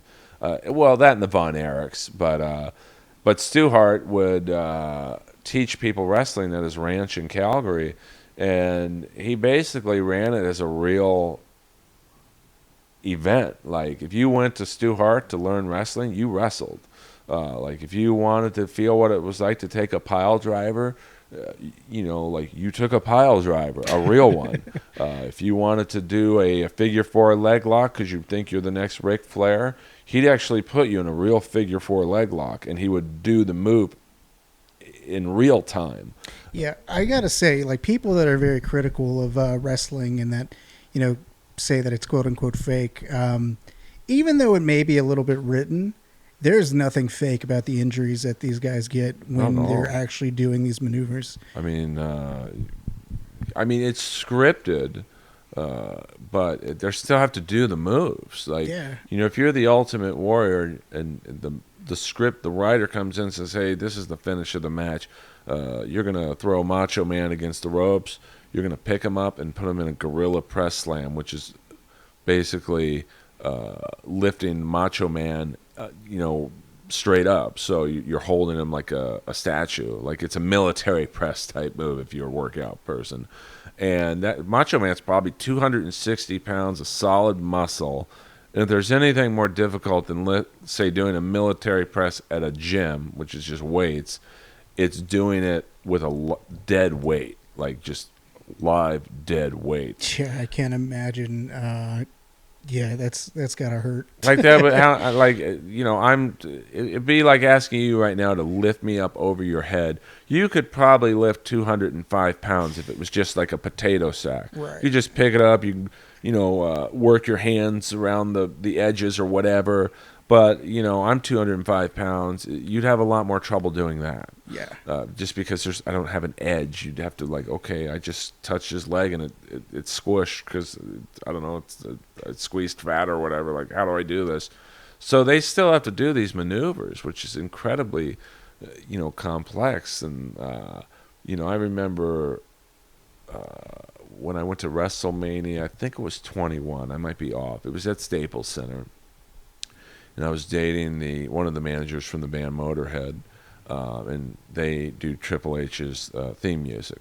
That's so cool. It was amazing. I mean, there were so many things backstage I saw, like Motorhead, because their guitar player Phil was a little out of his mind in that era, like from what I don't want to know, but he was reliable, but he was unreliable. So they, this was obviously probably the biggest thing Motorhead had ever done, was playing live in terms of a mainstream audience. And they had a second guitar player underneath the stage. And so I was like, wait a minute, who's this guy underneath the stage? And it was like such a weird thing, and then Shelley would be like, well, Kiss doesn't play on most of their albums, right? I'm like, what are you talking about? He's like, they're too... Like, you think Gene Simmons at 60 years old is going to come in and play bass parts for 12 hours? this is who play. I won't say the guy's name, but this is who plays Gene's bass parts. It's crazy. I mean, Paul sings the songs, but like, a lot of times he doesn't do his own guitar parts. They just have studio guys come in and then I'm backstage walking around, and I was in like a fantasy world. I'm seeing all these gigantic pro wrestlers, and they're just larger than life. They're like superheroes. And I see The Undertaker and Kurt Angle had this amazing match, and they're supposed to be sworn enemies. I hate you. I'm going to kill you. And then I see them almost both in tears because they were so exhausted, hug each other, and their families are around, and they just like, hey, great match, man. I love you. And I was like, oh, I probably shouldn't be seeing this. Like, but the whole point of that story is like they both were limping. They looked like they'd been shot 7 times. Probably not the best joke to do right now, but so I know what you mean, though. They look pretty beat they up. looked, and they're both. I mean, Kurt Angle's an Olympic medal winner. The Undertaker's a incredibly gifted physical specimen, and it's scripted, but it's real. And I challenge anyone, if you think wrestling's fake, I can arrange for you to wrestle 5 minutes with Dolph Ziggler. And no, I'm just because we're friends. He'll show you how fake it is, and I guarantee you won't be walking right for 2 weeks. If anybody wants to take him up on that, you can contact me or Earl directly, and we'll make it happen. It bothers me that you think it's fake, like, and I know we got to wrap it up, but like, I was on stage one night at the Comedy Store. Eleanor Kerrigan, the legendary Eleanor Kerrigan, she used to do wrestling, the Gorgeous Ladies of Wrestling, and not the Netflix show, but there was an actual Glow, and can't think of her name, but like, I yeah, used to know Misty it. Powers or some Easy Rider. Easy Rider, yeah, that's right. So if you're a fan of comedy, you obviously know who Eleanor is. Look up Easy Rider, and you'll see her wrestle. She had a bunch of her... Shout out to the Comedy Store podcast. Oh, absolutely. Yeah, Eleanor and Rick Ingram do a fantastic job. But one night at the store, it was pretty late, and Eleanor was in the room watching me with all her wrestling friends from Glow. And this cool wrestler, and I forget her name, but she's awesome. I think I did a joke just trying to rile them up, how I thought wrestling was fake. And she's like, oh, you want to see how fake it is? I'm like, I bet I could take you. Put me in your best move. And this girl, and she was a little older, probably in her 50s, like, oh, I hear you're a Ric Flair fan. Let me put you in a figure 4. I'm like, you got it, tough guy. Because she had a mullet. And so she puts me in a figure 4 on stage. Now, in wrestling, they have all these code signals. Like, if a wrestler's really hurt, they make the X sign with their arms to go, hey, like, I'm really messed up. And in MMA, they tap. When they're in actual pain, they'll tap the ground. I was in such pain 30 seconds in. I have a torn ACL. My right leg is completely rebuilt. And she focused primarily on my right leg. And I was in such pain, I was tapping my own leg, my left leg, thinking it was her leg. I lost my train of thought. And Eleanor had to get in there and go, hey, you're really fucking hurting him. And this was a girl who probably, long story short, maybe is 140 pounds. You think in a fight or whatever that I would kick her ass?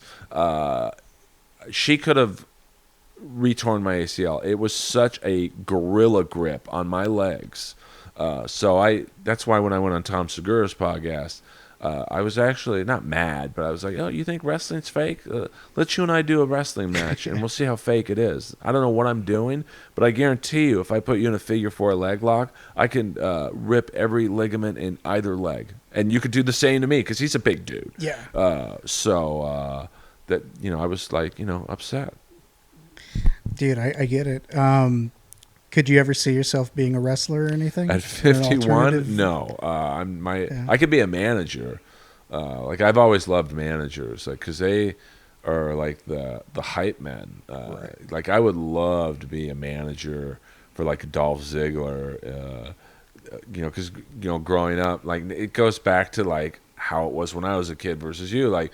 And if you watch wrestling now, you don't have managers. You have usually some big-titted bimbo, and I get it. It's, wrestling will always still be for young boys, probably from the age of 10 to 25. My grandfather still watches Monday Night Raw. Oh yeah, I mean it'll always be a guy Yeah. heavy audience. So I get wanting to have someone with huge tits walk out, Dolph Ziggler or whoever. But when I was a kid, they didn't really have hot valets bring the wrestlers out. It was usually an old white guy like Freddie Blassie, the Grand Wizard, not or the Great Wizard. The Grand Wizard's a different character. Not a good character. Lou Albano, and these guys, especially if a wrestler wasn't good with words, like some guys, it's like comedy. You either have it or you don't. And some people are good on the mic, some aren't. Ric Flair, Rick Rude, the Ultimate Warrior. Rick Ingram. Rick Ingram is great All with great crowd on the work. mic. But I mean, like Rick Ingram is amazing at crowd work. Like he's the best. I think him and Ian Bagg are the two best crowd work comics out there. And crowd work, yeah, I mean it's tough to follow. It's amazing to watch. It's off the top of your head to watch Rick or Ian, and you either have it or you don't. There's comics who try and do crowd work. It just doesn't. If it's not in you, it's just not. It's like it's just not. And that's some like there's a wrestler, and I know I apologize for talking about wrestling so much, but it kind of goes with stand up. Named Lance Storm. Lance Storm is one of the greatest technical wrestlers in the history of wrestling. He was horrific on the mic. He was so bad that, and it was probably a comedy writer said, "This is your gimmick, that you're so boring on the mic that's funny." And so they worked it into his actual in-ring persona that he would try and talk tough, and it was horrible, but it was so funny. Whether it's stand-up, whether it's some people aren't good frontmen in rock. Like they're you could tell Kurt Cobain was almost shy or uncomfortable. Yeah. And here he's in the biggest band of the land at that time. Right. Little did he know this sleepy grunge sound would become such a popular thing, I'm sure. I think that's why he killed himself. Was he was so uncomfortable having to front in front of 30, 40,000 people. But then you take a guy like David Lee Roth, Paul Stanley. Dude, David Lee Roth, one of the best showmen ever. Maybe not the greatest singer. Even in his prime, he would talk the songs. But as a front man, I think he's the greatest front man in rock and roll history. Like, definitely, man. There's no one who comes close to his charisma, his shtick. Even when I saw Van Halen in 2012, and he clearly, like, it's pretty rough vocally, but you couldn't not watch him. He's so funny, and like he's doing like these judo moves and like twirling the whatever stick baton he had. for baton, some reason. Like it was like what? Like this has nothing to do with the song, but you couldn't take your eyes off him. Yeah, I remember seeing with my dad when I was younger at the Honda Center, and it was one of the most amazing things I've ever witnessed. I remember at the end he came out with the top hat, right, and like a suit coat. I think he's saying "I'm just a gigolo," and then like a glitter cannon exploded on the entire audience. Yeah, I mean, like, it was amazing. you either have it or you don't. Yeah. It's like there's been players like in football who've tried to be Deion Sanders with the funny moves when he is returning an interception for a touchdown, and there's been players who tried, I'm going to be like Deion and do something wacky, and just this ain't working, that's not you. Or in hockey, everyone tries to be Ovechkin when he scores. He does these funny things to the crowd, and there's been other players who, I'm going to be Ovechkin and flip off the crowd or like do something funny. This isn't working, just score the goal and go back to the bench. I'll even bring in roast battle. Like there have been because roast battle was such a fun show at some points that you had like alternative comics wanting to do it, and it's just this doesn't work. You're a great comic, but this format's not for you. Oh man, it sounds like I could probably keep talking to you all day. Do you have a cutoff on how long you do your show? Honestly, we typically do it about 30 minutes to an hour, but I've had a lot of fun. What are we at now? We're about an hour and a half. I feel like we could probably keep going too, but I let's cut it short. It's your podcast, baby. Whatever you want. Damn, though, I have a feeling. I mentioned on the last podcast that we might be switching up the format a bit. Might be going longer and might be bringing some people back because I feel like me and Earl could talk a lot more about a lot of stuff. Oh, and, yeah. Hopefully, if you're down, I'd love to have Oh, you back, man. absolutely. I mean, we didn't really even get into stand up necessarily, or Yeah, I mean, we could talk about. I'm sure you have a million more stories about like Brody Stevens and Oh like the my Comedy God. Store and like cutting your teeth there than like most people in existence. So Yeah, I mean, I would love to have you back and talk absolutely. more, I mean, man. so many funny roast battle stories. Uh, you know, like going to Montreal to do that, and like the first time was like amazing. It's like Well- it was great. So yeah, there's. I mean, when you do something for 20 years, you have a lot of stories. Oh, dude, I bet. And well, you're definitely coming back, man. I don't know when, Absolutely. but I'm definitely gonna have you back. Before we get going, though, I usually ask people right before we wrap up if you could go back in time and give yourself some advice that might help you get through life a little bit easier. Like, is there anything that comes to mind? Let me see. I mean, stand up wise, I would say I wish I would have started earlier, because I started at 30, which is like 100 years old in the world of stand up that is currently going. I mean, if you look at most people on TV, they're younger. Like I said, if you take away Jimmy Carr from the season 1 cast, the roast battle, I was definitely the oldest one on it by like 15 years. But in like life advice, my parents were incredibly bizarre. They slept in different rooms. They loved each other. They were just, my dad was a early riser. My mom was a beyond night owl. So that's why they just kept different schedules. But they raised me to just treat everyone the same. I think my mom said 2 specific examples of we all shit out of the same hole, which is like the best. You could take the hottest girl on a Victoria's Secret runway show. You could look at her. She's got the big tits. She's perfect body, tan, and at some point she's gonna have diarrhea. Yeah, And then they're just people. yeah, I mean, and you could take a good-looking guy like I don't know, whoever, Matt Broussard, who's like a great comic and friend of mine. I don't want like using like Shaquille O'Neal English here, but at some point he's gonna have to take a shit. As beautiful as he is, he's gonna have to be on the toilet one night, and the bottom of that toilet is gonna look like a Picasso painting. And then the other advice my mom gave me, which I think is perfect life advice for everyone, because it's like, and my mom told me this when I was like 12, which was a little bizarre, but she's like, Earl, be nice to everyone because there's always someone with a bigger dick in the room.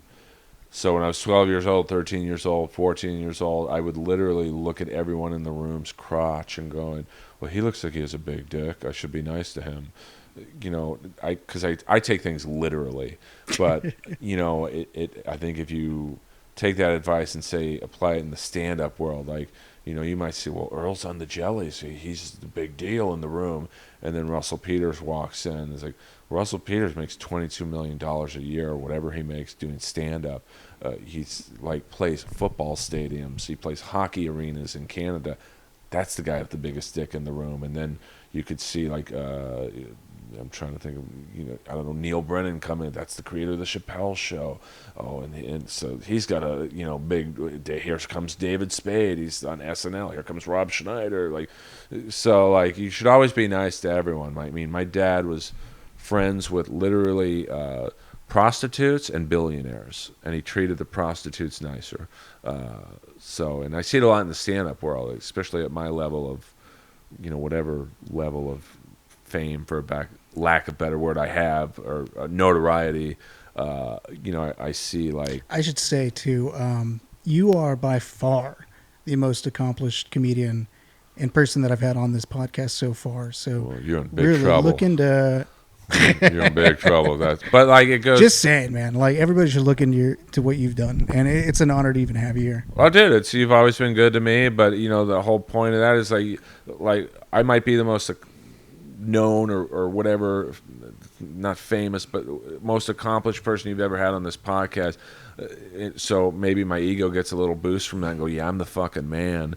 And then, when this is over and you leave, and I'll have a text from Russell Peters saying, hey, Kiss is in concert. You want to go see him? I was like, oh, yeah, he knows Kiss. Like, I'm a fan of Kiss. He knows them. He does projects with Gene or I'm trying to think, oh, okay, I might have been in Benchwarmers, but David Spade was on the poster. Right. So I've been raised to be incredibly humble.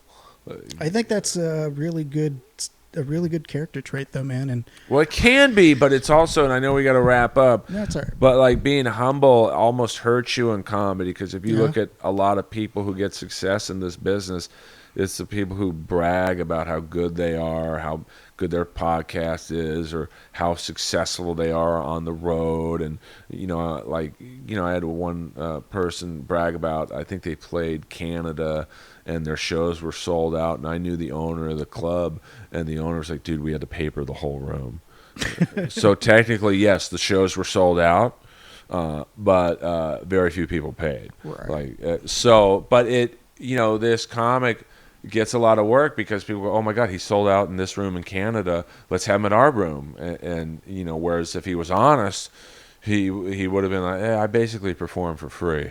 So I don't think the other club owners would have wanted him if that was the case. So like honesty in comedy, honestly, I don't know if it's a good tribute or trait to have, because it's a fine line of walking that line of you want to be liked, you'll be honest. People will be, hey, let's ask Earl this question about so-and-so special, because he'll give you the real deal. But if you ask me about, say, someone's comedy special, and I know they're friends with someone who I want to get in with, it'd probably be a better move to say it wasn't a good special. Well, there you have it. Unfortunately, fortunately, I don't know. Take it as you will. But from the great Earl Skakel, you need a little bit of bravado. You need a little bit of... You need to shake some hands and kiss some babies. Yeah, right? I mean, you got to be like a chameleon. You got to be part bullshitter, part truth teller, part... in between. Like, one of my favorite people in the world is Kevin Brennan, who's Neil Brennan's brother, and he's a New York comic and podcaster. Like, he keeps it. You think I keep it real? He almost keeps it too real. But that's what I love about him, is he doesn't give a fuck. No, yeah, he doesn't. But I love that. But it's like, in my case, like, I know we keep saying we're going to wrap it up, so I'll honestly try and wrap it up with this. I'm enjoying this, to be honest. So am I. And if you're out there listening and this is a little bit longer than you expected, what can I say, man? Enjoy it. Hit pause and come back to it. But I feel the same way. Like, I always try and keep my podcast around an hour. Yeah. But, every now and then, like, I did a podcast with Steve Simone that was literally 3.5 hours, and we probably could have done another hour, and it wasn't boring. So now with my podcast, I'll be like, I stop when it gets boring. Yeah. But in the world of stand-up, it's such a fine line of you got to be like 7 different personalities, and you have to, like, when I spoke out about my treatment on Roast Battle with against Comedy Central, you're like, you have to be calculating. You have to sit there, like, at least I have to be. And so this goes to advice to young comics. Don't try and burn bridges, because none of us are big enough to burn bridges. But I sat there and I said, okay, well, if I really talk about how I feel about how I was treated, what are the consequences? And the consequences to me were they won't use me on Comedy Central. But I was like, well, they're not using me now, so I'm going to be completely honest. And it actually got me on their comedy festival, Clusterfest. Yeah. I think they basically said, let's give him Clusterfest so he'll shut up. And they treated me great on Clusterfest. But man, you kind of won. Well, but it wasn't never about, well, I'm going to, like, speak out about these things so I can get something from them. It goes to being really honest. And, like, I've had a lot of conversations about, probably my favorite episode of my podcast, outside of the Tommy episodes, was the one I had with Barry Katz, who's a very famous... yeah, I remember listening to that one. Yeah, he's Dane Cook's, or was Dane Cook's manager. He was Chappelle's manager. I mean, the guy's, like, his client roster, mainly past, not present, is a who's who. And we talked for 2 hours about... He's like, Earl, I've heard you on podcasts talk about how you were treated on Roast Battle. We're going to talk about it. And he basically gave Comedy Central's point of view. and I gave my point of view. And I'm very methodical. You wouldn't think I am, but I had 9 different grievances I had, and I went over every one with Barry. And he's like, man, at the end of the day, you forced your way on the show. And I'm like, well, dude, that's like the whole point. Is why did I have to force my way on a show I helped build? Right. So like it was a fascinating back and forth. I mean, I still to this day disagree with everything he said, but it was a great, almost like that old CNN show Crossfire, where they would have like a Republican and then a Democrat, Right. and then I think I forget who was like the in between. Yeah. No. If you get to, if you want to start out with one interesting and very informative episode of Inappropriate Earl, that would be a very good one. I think it was like last year. Yeah, it was, I Right, think is a it- year and a half ago. Yeah. I mean, I'm assuming you have a lot of comics as listeners. Yeah. So I'm assuming too, to be honest, because I don't know. But you know what? I get some random hits from different countries. Yeah. I'm really not sure who's listening, why people from New Zealand and France are tuning in, but hell, I like it. Yeah, I mean, So- if you're a comic, I would say if you start listening to Inappropriate Earl, I would definitely say the very first episode you should listen, and I think it's around episode 92 or something, is the first Tommy Morris interview, because he was the old talent coordinator of the Comedy Store. And he left under a cloud of controversy, and even when he was the talent coordinator for I think like 12 years, he was very controversial in some of his decisions. And I think I said 10 words in 3 hours. He was the star, and I think it worked because people thought I was going to just shit talk him. Why didn't you pass me? Why weren't you nice to me? I let him hang himself, and then he came back. The second interview's Like good. a day later or something. Like a day right? later, Yeah. I'm like, hey man, come back anytime, thinking he never like hit me up, and then like 2 days later, he's like, what are you doing right now? I'm like, oh, I'm just watching TV. He's like, oh, I'm ready to come back on again. I'm like, what the fuck? And we did like the second interview is good, but it's kind of like Rocky too. It's good, but it's not as good as the first Right. one. And then the Barry Katz interview, if you're a comic or really just interested in how the entertainment business works, I would say that's the Barry Katz one is fascinating because he's probably the most well-known comedy manager ever. Yeah. Just because he was Dane's manager in his peak of whatever. So, and then there's other fun ones, a lot of roast battle related ones, and there's some cool hockey ones if you like hockey. I had some NHL players on, and I've had a lot of pro wrestlers on, obviously Roddy and Eric Bischoff. If you really like wrestling, you'll know who he is. And Yeah, if you enjoyed any aspect of this podcast, I'm willing to bet you're going to enjoy Inappropriate Earl. So definitely check that out. Subscribe, and while you're at it, please subscribe, rate, and review this podcast. Yeah, And leave people, comments, please. people don't understand. Like we've been talking for almost an hour and 45 minutes or whatever. Yeah. Like it's free content. You're not asking anyone to pay for this. No. It's a lot of work to edit it. I mean, if you see, you might see it in the pictures. If you see Danny's setup, he had to come to my house. He had to set up basically a mobile podcasting situation. I'm sure he spent gas. You live, I mean, I don't know if you want to tell people where you live, but you live Pretty like, far. like Long Beach or Even something. further now.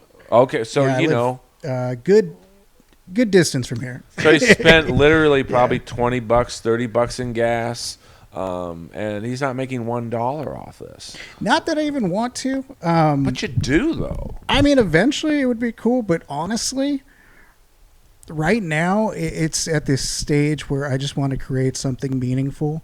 Maybe, I mean, not to say that I wouldn't love to monetize it, because who wouldn't?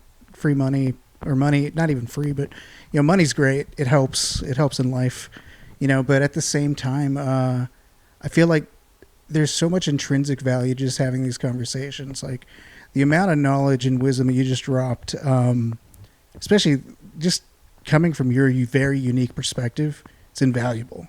Well, I wish You know? I had someone, I'm not saying like me, but like when I first started, or if you're new into comedy and you're getting discouraged, I wish there was someone of my experience level back then that would say, hey, Earl, this is what you should do. Like, just like real fast. Like I started doing comedy with Jeselnik and Whitney Cummings, and like especially with Whitney, we'd do these open mics, and she'd be like, "Hey, Earl, let's go write." And I'd be like, "No, I'm gonna hang out with my friends and shit." And now she's like beyond a mogul in the comedy world. Right. So I wish I had someone say, "Hey, maybe you should write with Whitney instead of going with your friends to Jerry's Deli to pick up chicks." And you know, I mean, me and Anthony are. I mean, I consider him a friend, but like, you know, I should have like kind of followed what he was doing back then because now he's a huge star. And although I'm happy with where I'm at in comedy, you always want more. Like if you're on a cartoon, you want a movie. If you're on a movie, you want a cartoon. If you're on a TV show, you want a movie. If you're an actor, you want to be a producer. If you're a producer, you want to be an actor. Like you're never satisfied. So, but I do wish if I can drop one final note to, if you're a comic listening, just write as much as you can, go up as much as you can. And I know that's hard now because there's no shows that I know of, and network. That if I could leave you with one thing, network. Like I remember Natasha Leggero wanting to do shows together, and I kind of blew her off. And I'm going to go out with my friends. We're going to go to I don't know, House of Pies on Vermont and pick up chicks. And like Natasha probably went home and wrote. And now look at her. She's on a TV show. She's a gigantic headliner. So, you know, you can party later. You can go pick up chicks later. If you're a female comic, you can go get laid. Well, you can get laid anytime you want if you're a female comic, given the males you're around. But, you know, put the work in now so you don't have to later. Like, I'm working harder at 51 than I should. I should be on TV and not movies necessarily, but I should have a much more successful podcast. But because although I worked hard back then, I didn't take it seriously, and comedy is a business.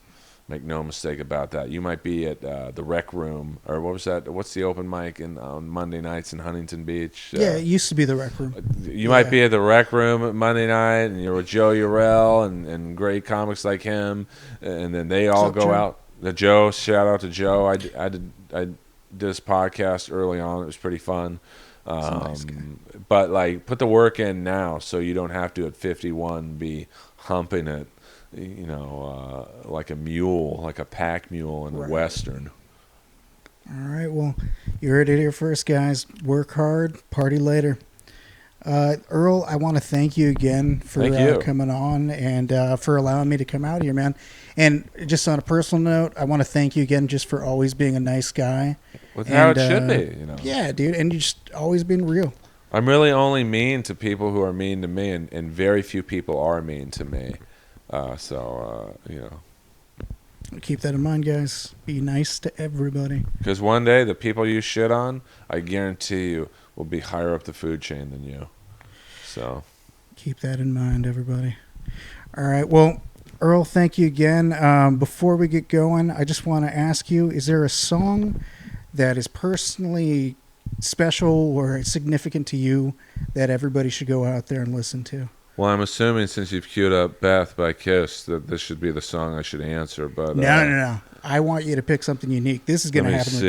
Am I going to sing the whole song, or am I just singing like a little bit of it? I don't want to give away. I did want to give it away, but oh, sorry. No, it's all right. I'm going to cut this out.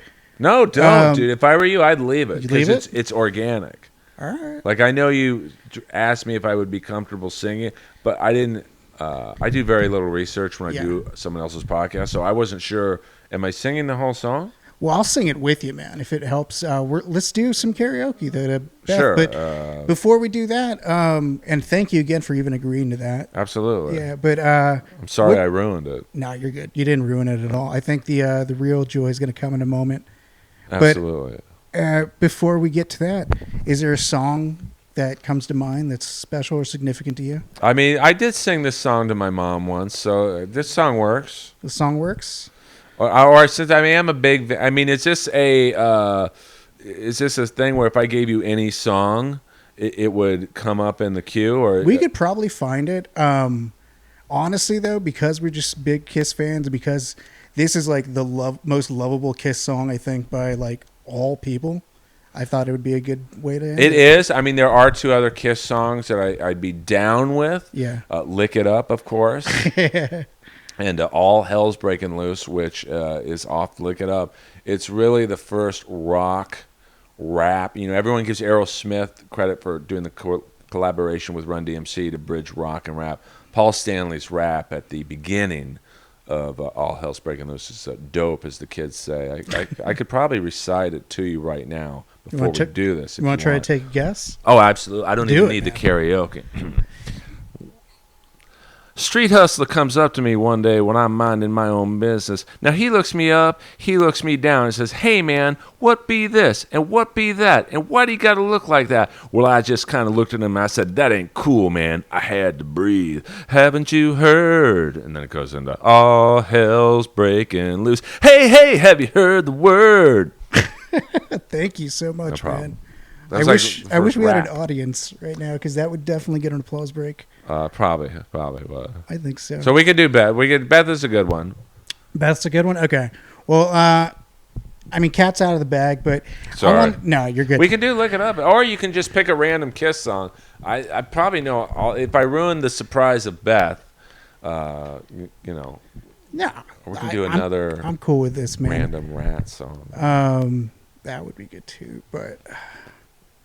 No, let's just do this. Let's keep the volume down because my neighbors are no worries. Real anal, and yes, I do live in a gay building, so it makes sense. No, you know, before you start, I'll just say in this complex I have, this building's been around since 1974. It's the heart of West Hollywood. 8 people have died of AIDS in this building. In this building, so wow. I don't know if they died actually in the building, but they lived in the building. So that's got to be a pretty high rate. It's quite a legacy. No, I mean, if you see where Earl lives, he lives right in the center of like WeHo, like Santa Monica and like San Vicente. Yeah, and then like Sunset's right on the other side. Like you have the Viper Room. That's like the straight half. Like yeah. I used to live. I don't want to give out the address because the guy still lives there. But there's a very famous 70s, 80s hairdresser named Jose Iber. Yeah. He was, I don't know, he was, you know, hairdressers don't really get a lot of fame, but this guy was famous. Like he did Cher's hair and all that, and we lived in the same building, and for 5 years he never said anything to me. I just think, oh, this guy's straight, fuck this guy. And one day he looks at me after I'd done playing hockey, and I wear a helmet when I'm playing hockey at the time, so I had my hair looked horrible, and he looked at me and goes, "Ugh, your hair looks like shit." I'm like, well, just say it's an honor that those are the first words you've ever spoken to me, but I'll have you know I'm moving to, you know, I gave him the address, and he just looks at me and goes, "Earl, do you know what they do to boys like you on Larrabee?" And I mean, I am in the heart. This is the cruising street. So when gay gentlemen go to the nightclub and they want to like get their pee-pees touched, they do it on my street. But it's weird. You go, and then you go the other way, and it's like the most straight thing in all of Hollywood. I mean, the street I'm on is surreal because on my street, it's like the gayest. On my block, I should say, the TV's gone off again. Sorry, folks. It's like I live on the gay block, but like Danny said, a block up, it's like the straight version. So it's like it's a very eclectic neighborhood. You know, you see hot girls who love walking around here because they know they won't get picked up on. So it's like a real like. It's a very interesting place to say the least. It's if you're ever in West Hollywood, check out Larrabee Street. Yeah, I mean I mean, there's such a history. You don't have to cut that out ever. Sorry. If you've ever seen my Instagram lives, I've given my address out at times. It's like when I gave out my cell phone number on the Comedy Central podcast. I was so pissed, and I would get all these phone calls from angry fans going, "You suck. You weren't on TV that much. Fuck you." And but it's a lot of history on this street. Like in the '80s, at the end of my street. This would be the last like wacky tidbit I throw out. Yeah. It's now a gay cowboy bar called Flaming Saddles. Mm-hmm. But in the 80s, it was Larrabee Sound Studio. So like Prince did parts of Purple Rain there. Ozzy Osbourne did the Ultimate Sin album. Wow. So it's a crazy. Like the 3 to 4 miles that are around all sides of us are just there's gay, there's Super straight, there's historical like in between stuff. It's a very, although I want a house one day, I love this area. I feel you, man. I get it because everything around here is just so damn interesting. All right, well, let's wrap it up then. Thank you again, Earl. I know this is like the fifth time I've thanked you, but it's all good. Really means a lot to me. But leave a review for Danny's. Like, please. That's 10 minutes ago. This was my whole point. Was like you're doing this for free. You drove here, from a very far distance. Any podcaster. Even Rogan probably wants people to rate, review, subscribe. Yeah, please. And because it helps you in the algorithm of Apple Podcasts. So like if you get, and it takes 30 seconds. All you do is look up this podcast. You look up the name. You hit subscribe, and then you leave an actual review. Say, hey, it's a great podcast. Earl talked too long or whatever. But it helps get Danny and mine. Do it for Inappropriate Earl. You need reviews to crack the algorithm, or otherwise no one will hear the podcast. Definitely. And on top of that, I can't grow unless I know what you think. So please let me know. Yeah. Leave an honest review. Yeah. Like there's people, I think I have like 500 reviews, which is a fair amount. Like Rogan literally has like 50,000. But like there's one guy who said it's probably one of my favorite reviews of my podcast. He's, I used to love this guy's podcast. He had interviews with great guests like Stephen Piercy. Now it's just a bunch of roast battle comics I've never heard of. Unsubscribe. But I like the guy's honesty. I'll assume it's a guy. Right, yeah, you can't fault him there. And you know what? Maybe that influenced you to get Barry Katz on. Oh, yeah, I mean, but people don't understand. Like, guests aren't going to want to do a podcast if they think nobody's listening. Right. No matter who, like I had the bad guy from Cobra. He's coming on the podcast. His name's Brian E. Thompson. That's awesome. But the first question he asked my friend my friend asked me or asked him to do it, he's like, "What are the numbers like?" And it's a fair question. I don't blame him. Like but I myself, I don't care. I don't know if your podcast does. I don't even want to know. I don't care if it does well or not. I would have done it anyway. Well, I appreciate that, Earl. And that sounds like a great time to get into our next final segment. You guys are in for a treat. This is not available anywhere else in the world. So probably for good reason. Brace yourself. All right. On behalf of Earl Skakel and myself, Danny Franc, it's been a great time. Hope you've had some fun as well. It's from Phantom of the Park. We're going to lead you out with a little song. Beth, I hear you calling, but I can't come home right now. Me and the boys are playing, and we just can't find the sound. Just a few more hours, and I'll be right home to you. I think I hear them calling. Oh, Beth, what can I do? Beth, what can I do? You say you feel so empty, that our house just ain't our home. I'm always somewhere else, and you're always there alone. Just a few more hours, and I'll be right home to you. I think I hear them calling. Oh, Beth, what can I do? Beth, what can I do? All right, guys. My name is Danny Franc. This is Earl. He's from Inappropriate Earl. Check out the Jellies. Make sure to rate, subscribe, and review on both podcasts. And really, from the bottom of my heart, if you stuck around this long, thank you. Seriously. All right. Do we do the end? Might as well, right? It's like 2 more seconds. The interesting part was this song was supposed to be called Beck. That Gene told Peter to switch it. That would have been a way different song. Because he thought people were talking about the guitar player. Beth, I know you're lonely, and I hope you'll be alright. 'Cause me and the boys will be playing all night. high pitched thing he does at the end, which sounds horrible.